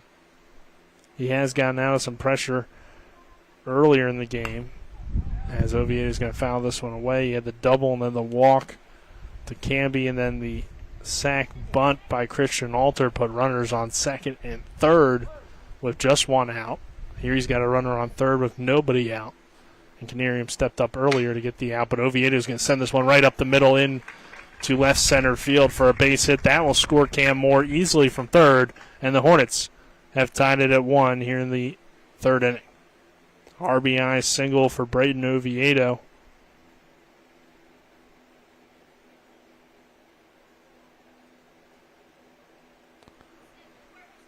And that will bring Carson Buber to the plate. Next pitch from Canarium, a breaking ball that misses inside for ball 1. 1-0 count. Buber flew out to right field his first time up.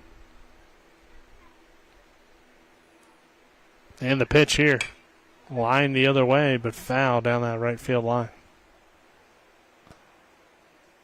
One hops the fence and rolls over toward the softball field.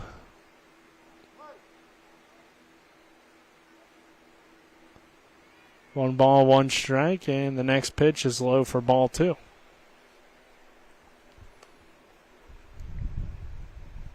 Carson Buber on the mound for the Hornets, working against Trent Canarium here.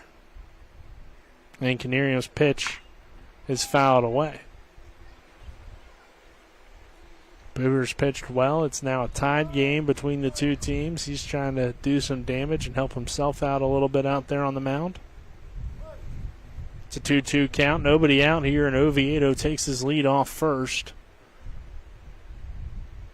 And Canarium delivers the next pitch, and Buber tries to go opposite way, but fouls it away.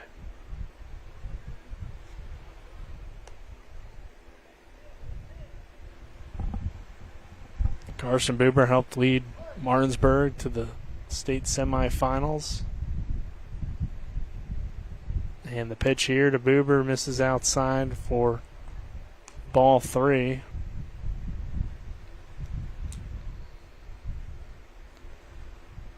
Three-two count. Oviedo on first, and Buber hits it hard towards short. It's off the glove of the shortstop and into left field as Landon Pence can't handle it over there at short. Then it's runners on first and second now for Berkeley post 14, and Landon Sifford coming to the plate. So Buber's on. Give it a single. It was a hard hit ball. Maybe a little bit generous, but I'll bring Fletcher on to run for Buber.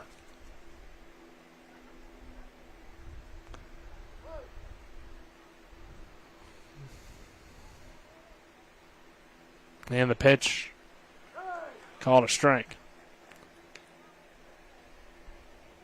So courtesy runner and Caleb Fletcher at first base.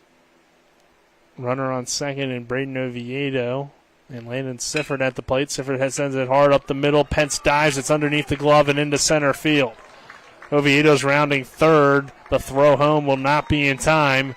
And Berkeley post 14 takes the lead for the first time here today on the RBI single from Landon Sifford. It's now 2-1 Hornets.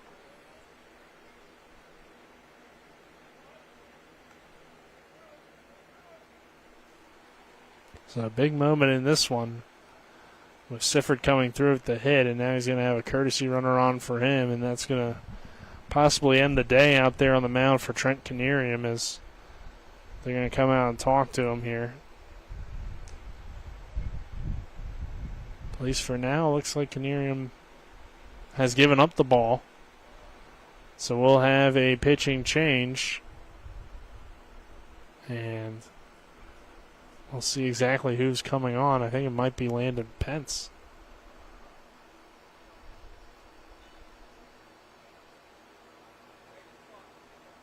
It's kind of tough to tell exactly because Pence initially kind of stepped forward. Yeah, he has the ball. So Landon Pence is going to be our new pitcher, but we'll go ahead and take a 30-second break. And we'll give you the stats on Canarium and get you ready for Landon Pence. This is American Legion Baseball on Talk Radio WRNR and TV 10. One of the questions lawyers get asked the most is, what is my case worth? I'm Steven Skinner, and this is my brother Andrew with Skinner Accident and Injury Lawyers.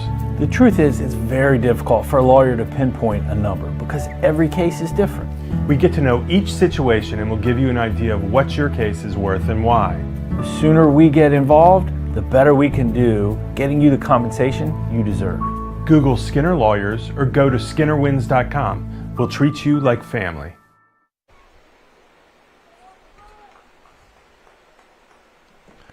Our pitching changes are brought to you by Smallwood and Small Insurance in Martinsburg, your total insurance solution at 121 Administrative Drive. Call 304-263-3361. Day is done for Trent Canerium. We're going to see Landon Pence, who started the continuation game from earlier today between the two teams, which ended up being a Hornets 7-6 win. He enters the game here in a 2-1 ball game in favor of Berkeley Post 14 as Trent Canerium wraps up his day, and he was pitching pretty well up until this inning. He ends up going, though, just 2 innings of work as there are no outs, 5 hits allowed, 2 earned, 2 walks, and he is responsible for the 2 runners on. No strikeouts. But for Berkeley Post 14, they only had 2 hits heading into the inning, so it's been a good 3-hit inning where they've gotten some runs across and are looking to add to that with 2 on here. But Landon Pence checks in, and Pence, like we said, ended up not only pitching in the continuation portion of the game, but ended up pitching in the, I guess, as there is a conversation going on here between manager Tobin, the umpires, and now the Post 60 coaches. So I'm not sure if maybe this is something to do with Pence's pitch count, but that's the only thing I could really think of is could be something with that, but I don't really know, to be honest.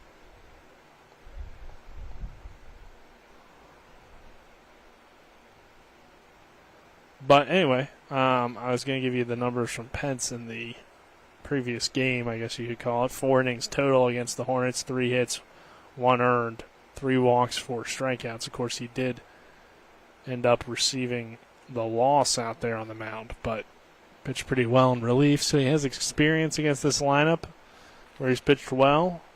There are, though, some runners on the base paths, some discussions going on between the two teams, and I'm not exactly sure what the conversation was, but nonetheless, we're back to action. So, runners on first and second. I mean, the only thing I can think of is I had something to do with Pence, but I don't know for sure.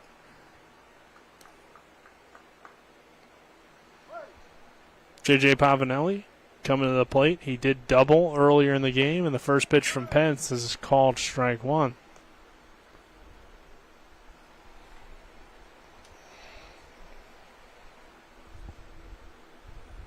And the next pitch, hit on the ground the opposite way into right field for a base hit. Pavanelli has the single. They're going to try to score the runner from second to throw home in time for the out as Fletcher is gunned down by the right fielder, Ian Wolf out there in right. And a great tag from Mason Everhart on the other end for the out. So first out of the inning. Trip Tobin and the Hornets aggressive on the base paths. And that gets the out. Ian Wolf, we know he has a cannon out there and right with what we've seen from him on the mound. And he delivered that cannon. Perfect throw and a great tag by Everhart on the other end. Runner goes and Pavanelli for second. So 2 runners in scoring position now for the Hornets. And Jordan Canby at the plate. Fletcher also, the courtesy runner there, but not maybe your typical courtesy runner, as the pitch here inside, and more of a guy that pitches, so he hasn't really ran the base paths in probably a little while, but don't have a ton of known speed guys out there on the bench, as here's a swing and a miss for a strike. So you do what you can, and Fletcher does, run hard around third, but he was out by a good bit there as Canby swings and misses for strike 2. Pence really fooling him here. 2 balls, 2 strikes. There are 2 runners in scoring position and just 1 out. I believe that's Grant Henderson courtesy running for Landon Sifford down there at third. And then Pavanelli over there on second. And the pitch. Called strike 3. Canby goes down looking.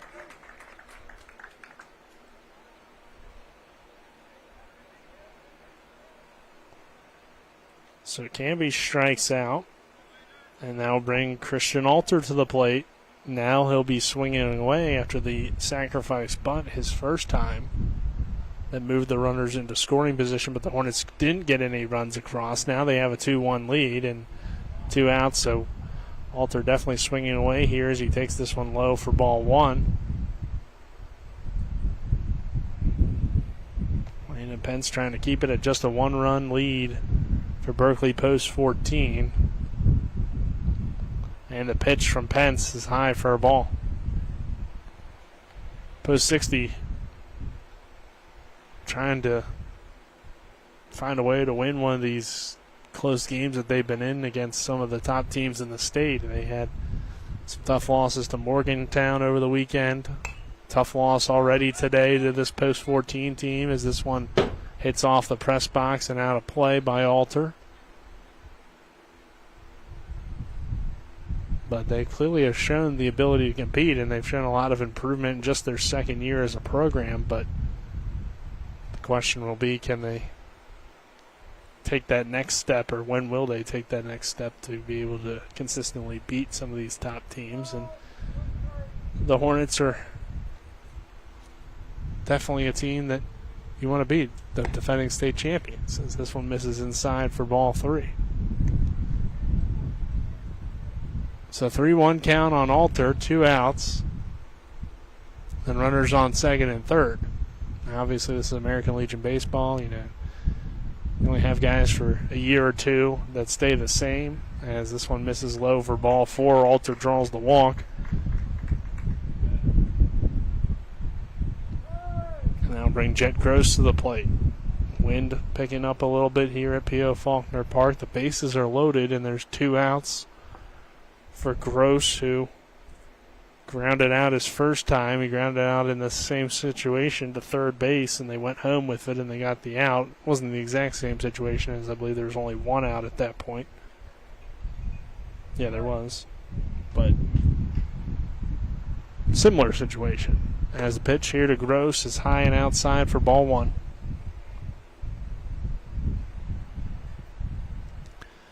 Big bottom third for Berkeley post 14. They scored 2 to take the lead. We'll see if they're able to extend that lead a little bit. Landon Pence works a little bit slower out there on the mound than Canerium as he takes his time, steps on the rubber and delivers the next pitch. That's a called strike. Pence still, though, a very effective pitcher, just different style. This time he works a little bit quicker. And the pitch here misses outside for the ball. So a 2-1 count here on Jet Gross. Bases are loaded for Berkeley post 14, trying to make it a huge inning against post 60. The pitch inside to Gross. Not ruled a strike, just missed for ball 3.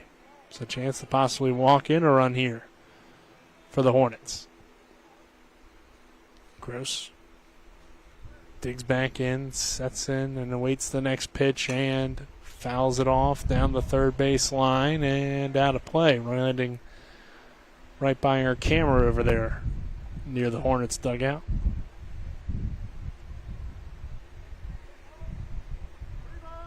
Full count here on Gross. Bases are loaded for Berkeley post 14 with 2 outs in the inning and a 2-1 lead. The 3-2. Pence misses high for ball 4.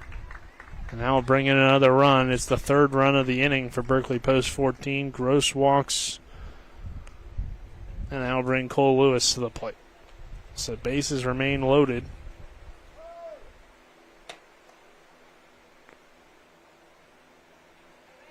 It's been a tough inning for post 60. They do only trail, though, 3-1, so still have plenty of time to get back into it. But this is a Hornets team that you definitely don't want to turn it back to the top of the order. But Cole Lewis is definitely a tough matchup as well, as this one misses high for a ball. At times would lead off for Jefferson in the spring, but just overall a good bat in this lineup. He did fly out his first time to center field, but has the ability to hit the ball hard on the ground or hit a line drive and come through with a big hit. And there's a well-hit ball down the third base line, but an even better play on the defensive end for post 60 as Girardin dives out there at third and then steps on the bag for the final out of the inning. But the Hornets score 3. It's now 3-1 as we enter the fourth. This is American Legion Baseball on Talk Radio, WRNR and TV 10. Remember when you were a little kid and saw your first deer? Oh, how cute. As an adult, maybe you've had a different experience. Where'd that come from?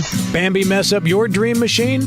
Call Cody's Auto Body today at 304-901-4777 and get the work done right the first time. Cody's Auto Body, 851 Wilson Street in Martinsburg, has a team of auto body professionals with a lifetime of experience putting your ride back together again, regardless of how it got that way. Cody's Auto Body. The Palace Lounge in Martinsburg is the place to be. Join us every night to relax and enjoy football or basketball games featuring either the Martinsburg Bulldogs, Shepherd University Rams, or West Virginia Mountaineers. We will have steak night every Wednesday, shrimp nights every Thursday, and now taco and margarita nights every Tuesday. You can find us on Facebook or call 304-267-7520. The Palace Lounge is located at 1350 Edwin Miller Boulevard in Martinsburg. We welcome you back here to P.O. Faulkner Park. Nick Verzolini alongside me, Caden Miller, our on-site producer. Back in the studio is Kyle McLaughlin. As we bring you to the top of the fourth, which is brought to you by the Farmers and Mechanics Insurance Companies. Reliable coverage since 1877. Call 304-263-0809 for a quote today or visit fmiwv.com. Hornets now in the lead against the post 60 Knights 3-1. And post 60 coming back to the plate. It's Peyton Girardin who made a good play down there at third to end the last half inning and prevent possibly a huge rally for the Hornets as Cole Lewis sent one down the third base line. It was just fair. Girardin stabbed it with the backhand, diving out, and then stepped on the bag for the final out of the inning. But if that ball got fair down the third base line, was at least going to score 2. And possibly put this game kind of out of reach. I mean, at 5-1, you would feel really good with Boober on the mound for Berkeley post 14. You still feel good here as there's a swing and a miss for strike 2. But a 2-run lead doesn't nearly feel as big as, of course, a 4-run lead. So, huge plays in this game. Maybe something kind of going post 60's way as there's one that misses outside for a ball, 1-2 count after a lot of bounces later in that game between post 14 and post 60 ended up going post 14's way. But also give credit to the Hornets for staying locked in as Girardin's going to give this one a ride down the left field line, carrying, and it's out of here. A home run. I thought that was foul down that third base line. It definitely had the distance, but I thought that had missed. But they're going to roll it a home run for Peyton Girardin, and it's a 3-2 game. It's pretty tough to tell with not the bigger foul pole if that one had cleared in fair territory or not. And, of course, we don't have an umpire on that side of the field, so that's the home plate umpire having to make a call 300-plus feet away. It's a tough one to make, but I thought that had stayed foul down the third base line. It definitely had the distance, of course, as it makes it over the wall. But that wasn't really the question as that ball was heading out there toward left field. The question was, what is it going to stay fair? And again, my view, not much closer, and it's a very tough call to make, but hey, right one possibly, and it doesn't matter if it was right or not. That was the one they ruled, and it's 3-2. Not too much of a complaint from the Hornets, but definitely saw a few players maybe questioning it. And just barely hooked in. So, home run there for Girardin, and they're right back in it at 3-2. Again, post 60, possibly changing over some of that momentum.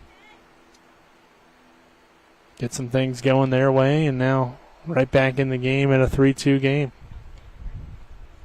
So, Girardin with the leadoff homer, and now this one hit well, but right to the second baseman. Throw her to first in time for the out there from Cam Moore.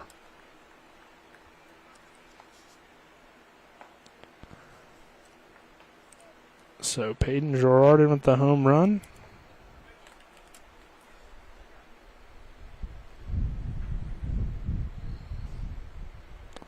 But then Canerium follows it up with a ground out to second.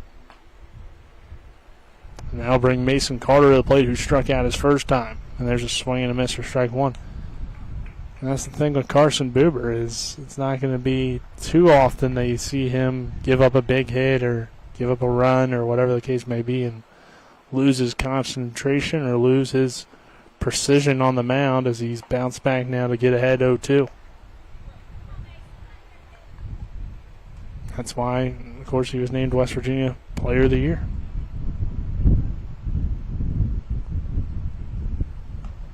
And Buber's pitch here misses inside for a ball, 1 ball, 2 strikes. So the home run, of course, makes you just one swing away from tying it, but also we know Buber can bounce back from that and pitch just as dominant as he was pitching before. It's a 2-2 count now. Wind continues to pick up here at P.O. Faulkner Park. The next pitch from Carson Buber is a called strike 3. So Carter has struck out twice.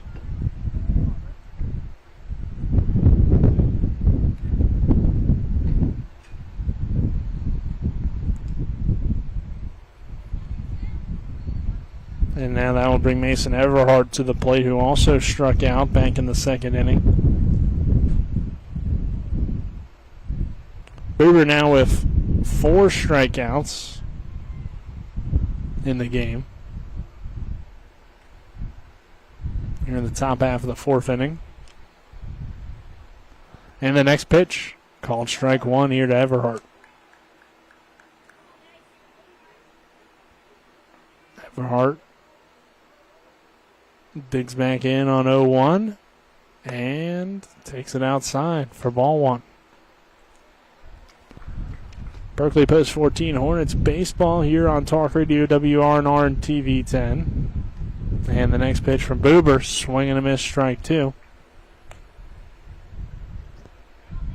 The Hornets do have some games this weekend. They'll take on Chesapeake and Williamsburg on Friday and Saturday on the road. As here's a ball that bounces and gets away from Sifford, but nobody on the base pass, so no damage done here, and it's just a ball 2. And then it'll begin the area tournament in Kaiser, which is set for the 16th through the 18th, with the rain-out day being Friday the 19th. As there's a called strike 3.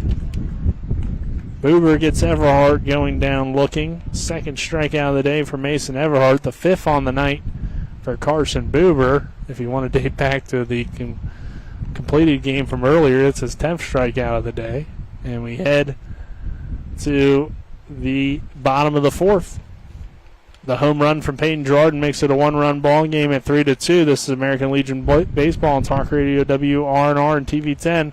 Hornets still in the lead. With 4 new car dealerships and 4 used car dealerships in 3 states, Parsons is the largest used car and fastest growing new car dealer in the tri-state area. Take Parsons Ford with huge savings on hundreds of new Fords, financing from 0%, Parsons' goal of financing for all, and Parsons' famous above market trade-in allowances that help make Parsons #1 for used cars too. See why so many won't buy anywhere but Parsons Ford in Martinsburg. We became #1 by making you #1 first. Parsons. My kids, you know I want the best for you, don't you? We need to have a conversation. End-of-life planning is no one's favorite discussion, but the relief of having everything in place when the hour of need arrives is a gift. Give it to your family. Plan ahead with us. Brown Funeral Homes, a leading provider of cremations, invites you to explore the many flexible options of cremation. From environmental considerations to the benefit of greatly reduced cost, it may be the perfect answer for your family. Online at brownfuneralhomeswv.com. Brown Funeral Homes, here for you. We welcome you back here to P.O. Faulkner Park. Nick Verzolini alongside me. It's Cade Miller, our on-site producer. Colin McLaughlin back in the studio. It's 3-2, Berkeley Post 14 leading Post 60 in American Legion Baseball.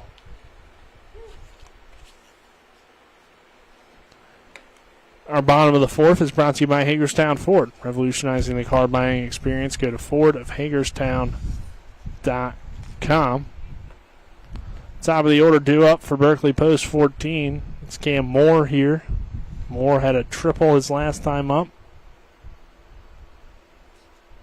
So Hornets scored 3 runs in the bottom half of the third to take the 3-1 lead at the time. Peyton Gerard would answer with a solo shot to left field. Make it a 3-2 game.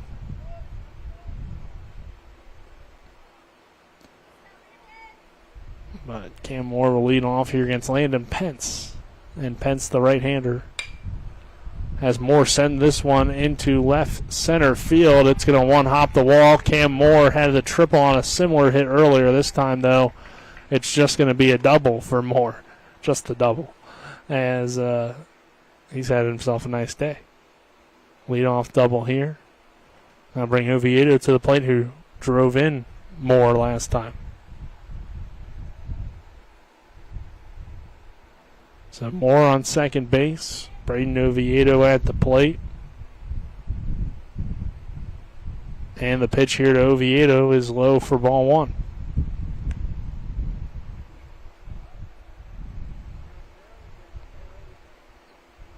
Runner on second base and Moore. And the next pitch from Pence outside for ball two.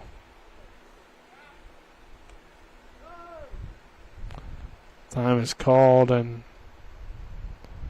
they'll come out and speak with Landon Pence and maybe making another pitching change here.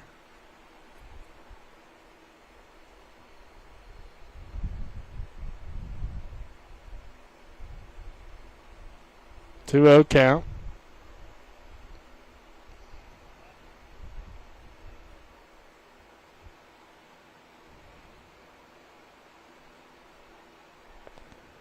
So we'll see what Post 60 does here. Could just be a conversation with Landon Pence, but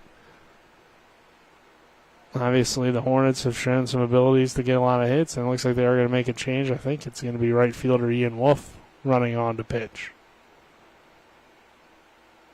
Or they may just be taking Wolf out so he can warm up. I'm not exactly sure, as he is running toward the bullpen, but grabs a glove, so he may be coming on to pitch right now. Which I would say is the case, since they haven't sent anybody out to right field yet. Yep, Ian Wolf's going to come on. So let's go ahead and take a 30-second break for the pitching change. Give him some time to warm up. This is American Legion Baseball and Talk Radio, WRNR and TV 10.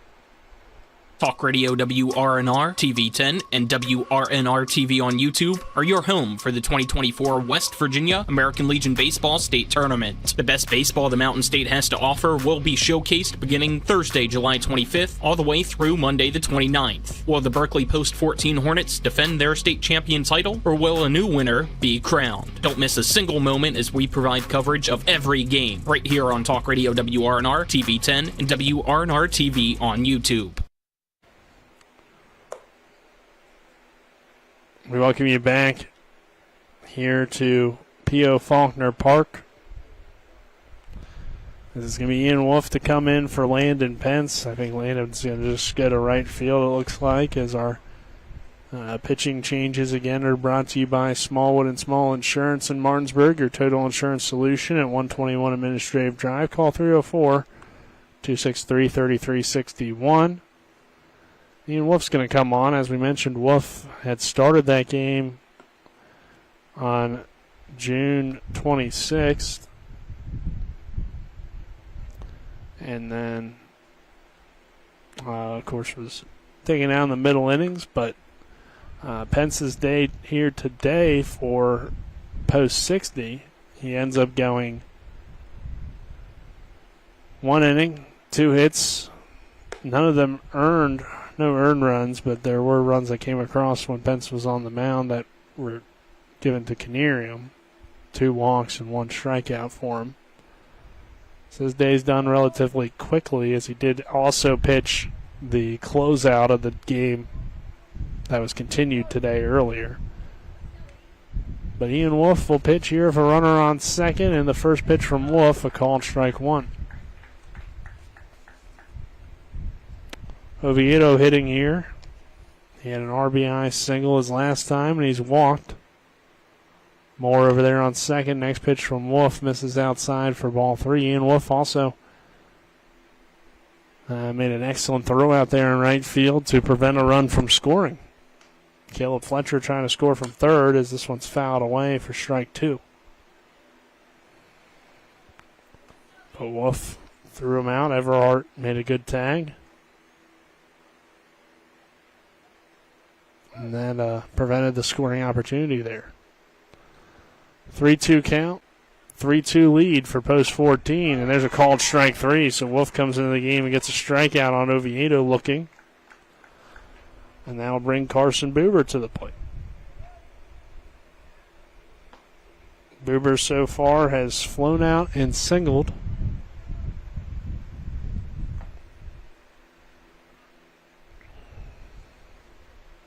Throw back to second. Not in time.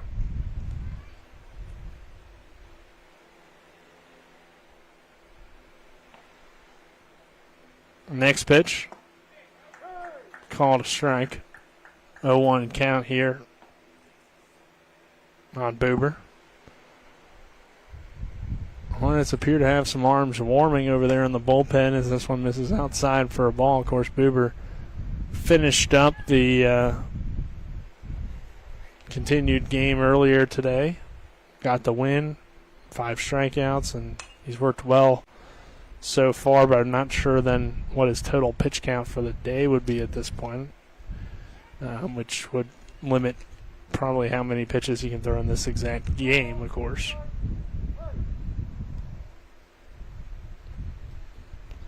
One, 2. Buber sends it up the middle off the glove of Wolf. He then picks it up and throws to first in time for the out. So it tipped off his glove, and then he knocked it down kind of into his glove. Good focus and recovery there from Wolf, and then he throws the first in time for the out. So there's 2 gone for Landon Sifford here. As Buber goes down on the ground, on the ground out. Sifford so far flown out and has an RBI double. I'm sorry, an RBI single. RBI single for Sifford so far. The 1-0 pitch, called a strike. 1 ball, 1 strike, 2 outs.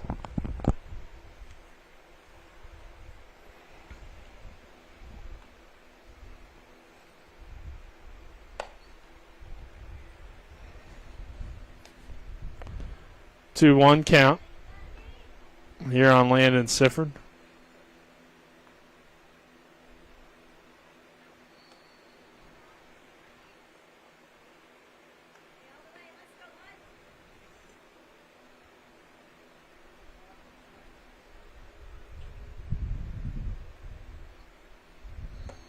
This one misses inside for ball 4, so Sifford will take his base on the walk. And that'll bring J.J. Pavanelli to the plate.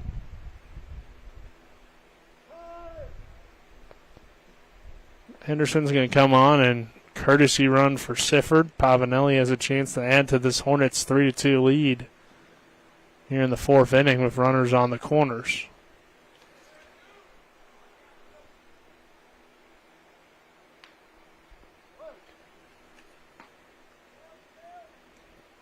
And 2 outs, the pitch from Wolf, a called strike. Cam Moore on third, Grant Henderson on first. And a 3-2 Hornets lead. The next pitch to Pavanelli, hit hard up the middle, diving attempt, but unable to get there is Canarium. That heads into center field. Run comes in to score. It's now 4-2, and J.J. Pavanelli has another RBI on his day.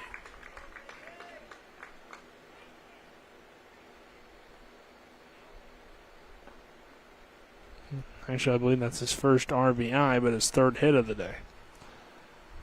I'd say probably a single of an error, as it looked like there was a bobble out there in left field that allowed Pavanelli to take second base. So 2 runners in scoring position here for Jordan Canby. And the Hornets extend the lead out to 4-2. Still 2 runners in scoring position, but 2 outs. Ian Wolf's next pitch is fouled away by Canby. Kind of a check swing there. Canby so far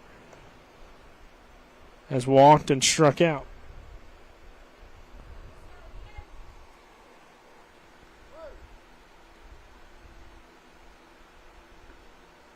Next pitch from Wolf. Swing and a miss, strike 2.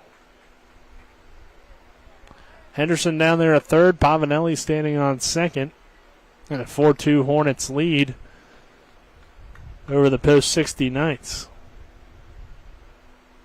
Next pitch to Canby. High for a ball. 1 ball, 2 strikes.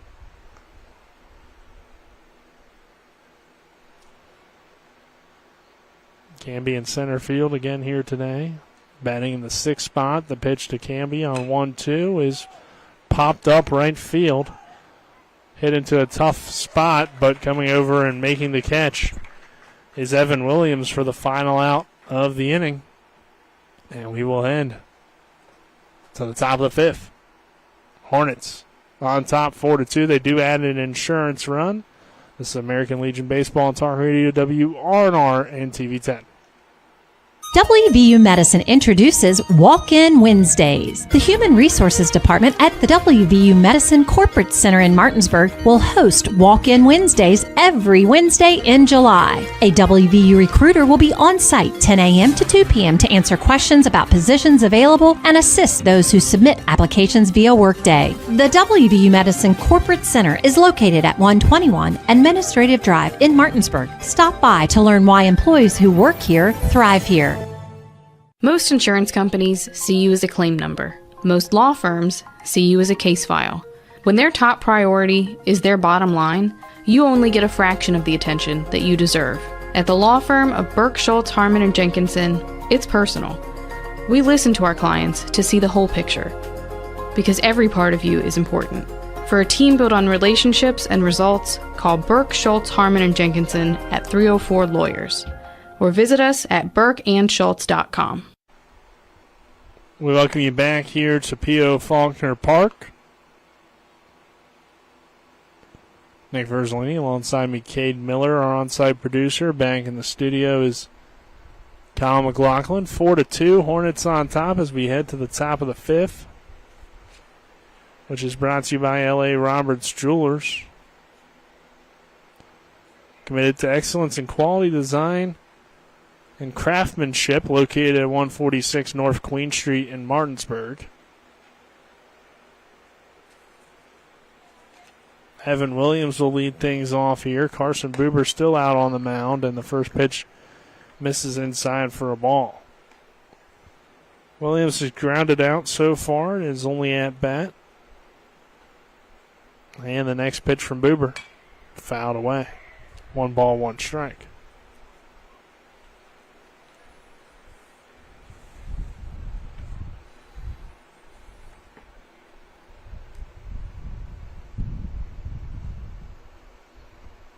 Next pitch from Carson Buber misses inside for ball 2.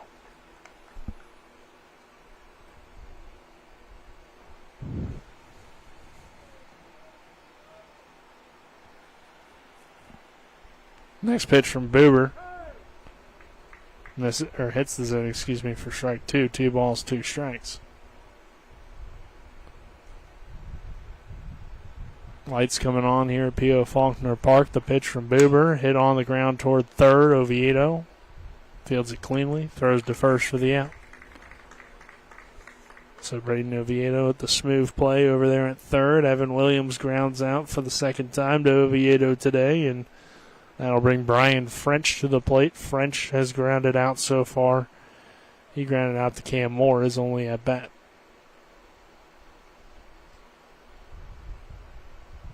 4-2 here in the fifth. Berkeley post 14. Trailed 1-0 early. Then took a 3-1 lead, a home run from Peyton Gerard, and makes it a 3-2 game. And then another run scoring for the Hornets makes it 4-2.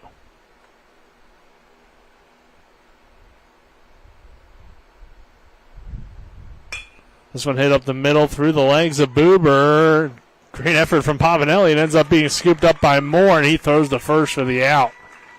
So good defense from the Hornets after kind of a weird-looking ground ball, and French gets the same result that he had in his first at-bat with the ground out to second.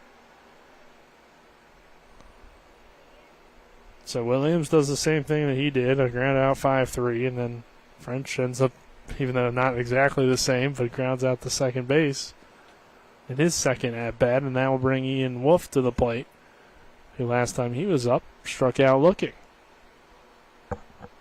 Buber's first pitch here, called strike one. Feels like Buber's kind of settled back in after that home run that he gave up last inning. There are, again, some arms warming in the Hornets bullpen, as this one a bouncer hits off the net. No base runners on the base path, so Sifford just lets it go on this hot day. It has turned into kind of a windy evening, but still pretty hot.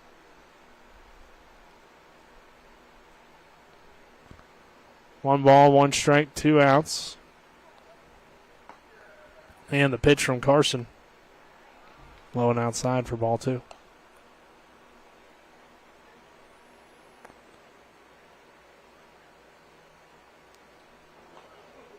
Big lightning strike out there in left field is going to delay this one.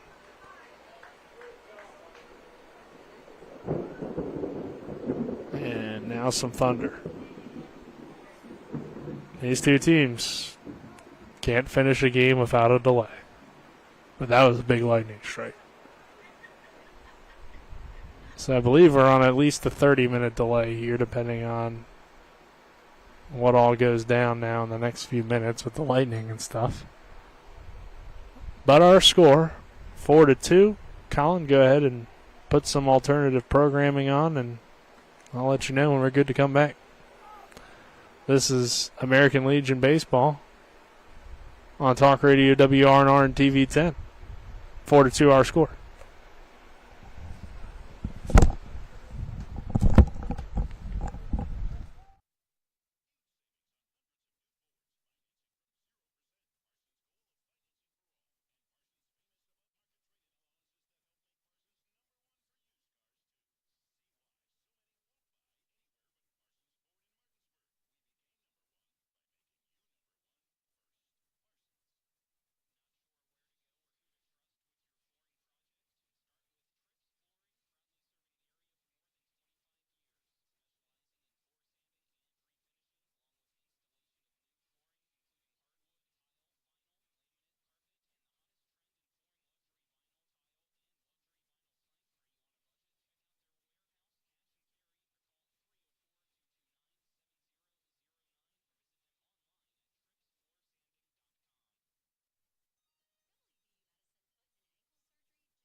You've been tuned into American Legion Baseball for the continued excitement of high school, college, and Major League Baseball. Keep it tuned to 106.5 FM, AM 740, Comcast Cable Channel 10, and online at talkradiowrnr.com.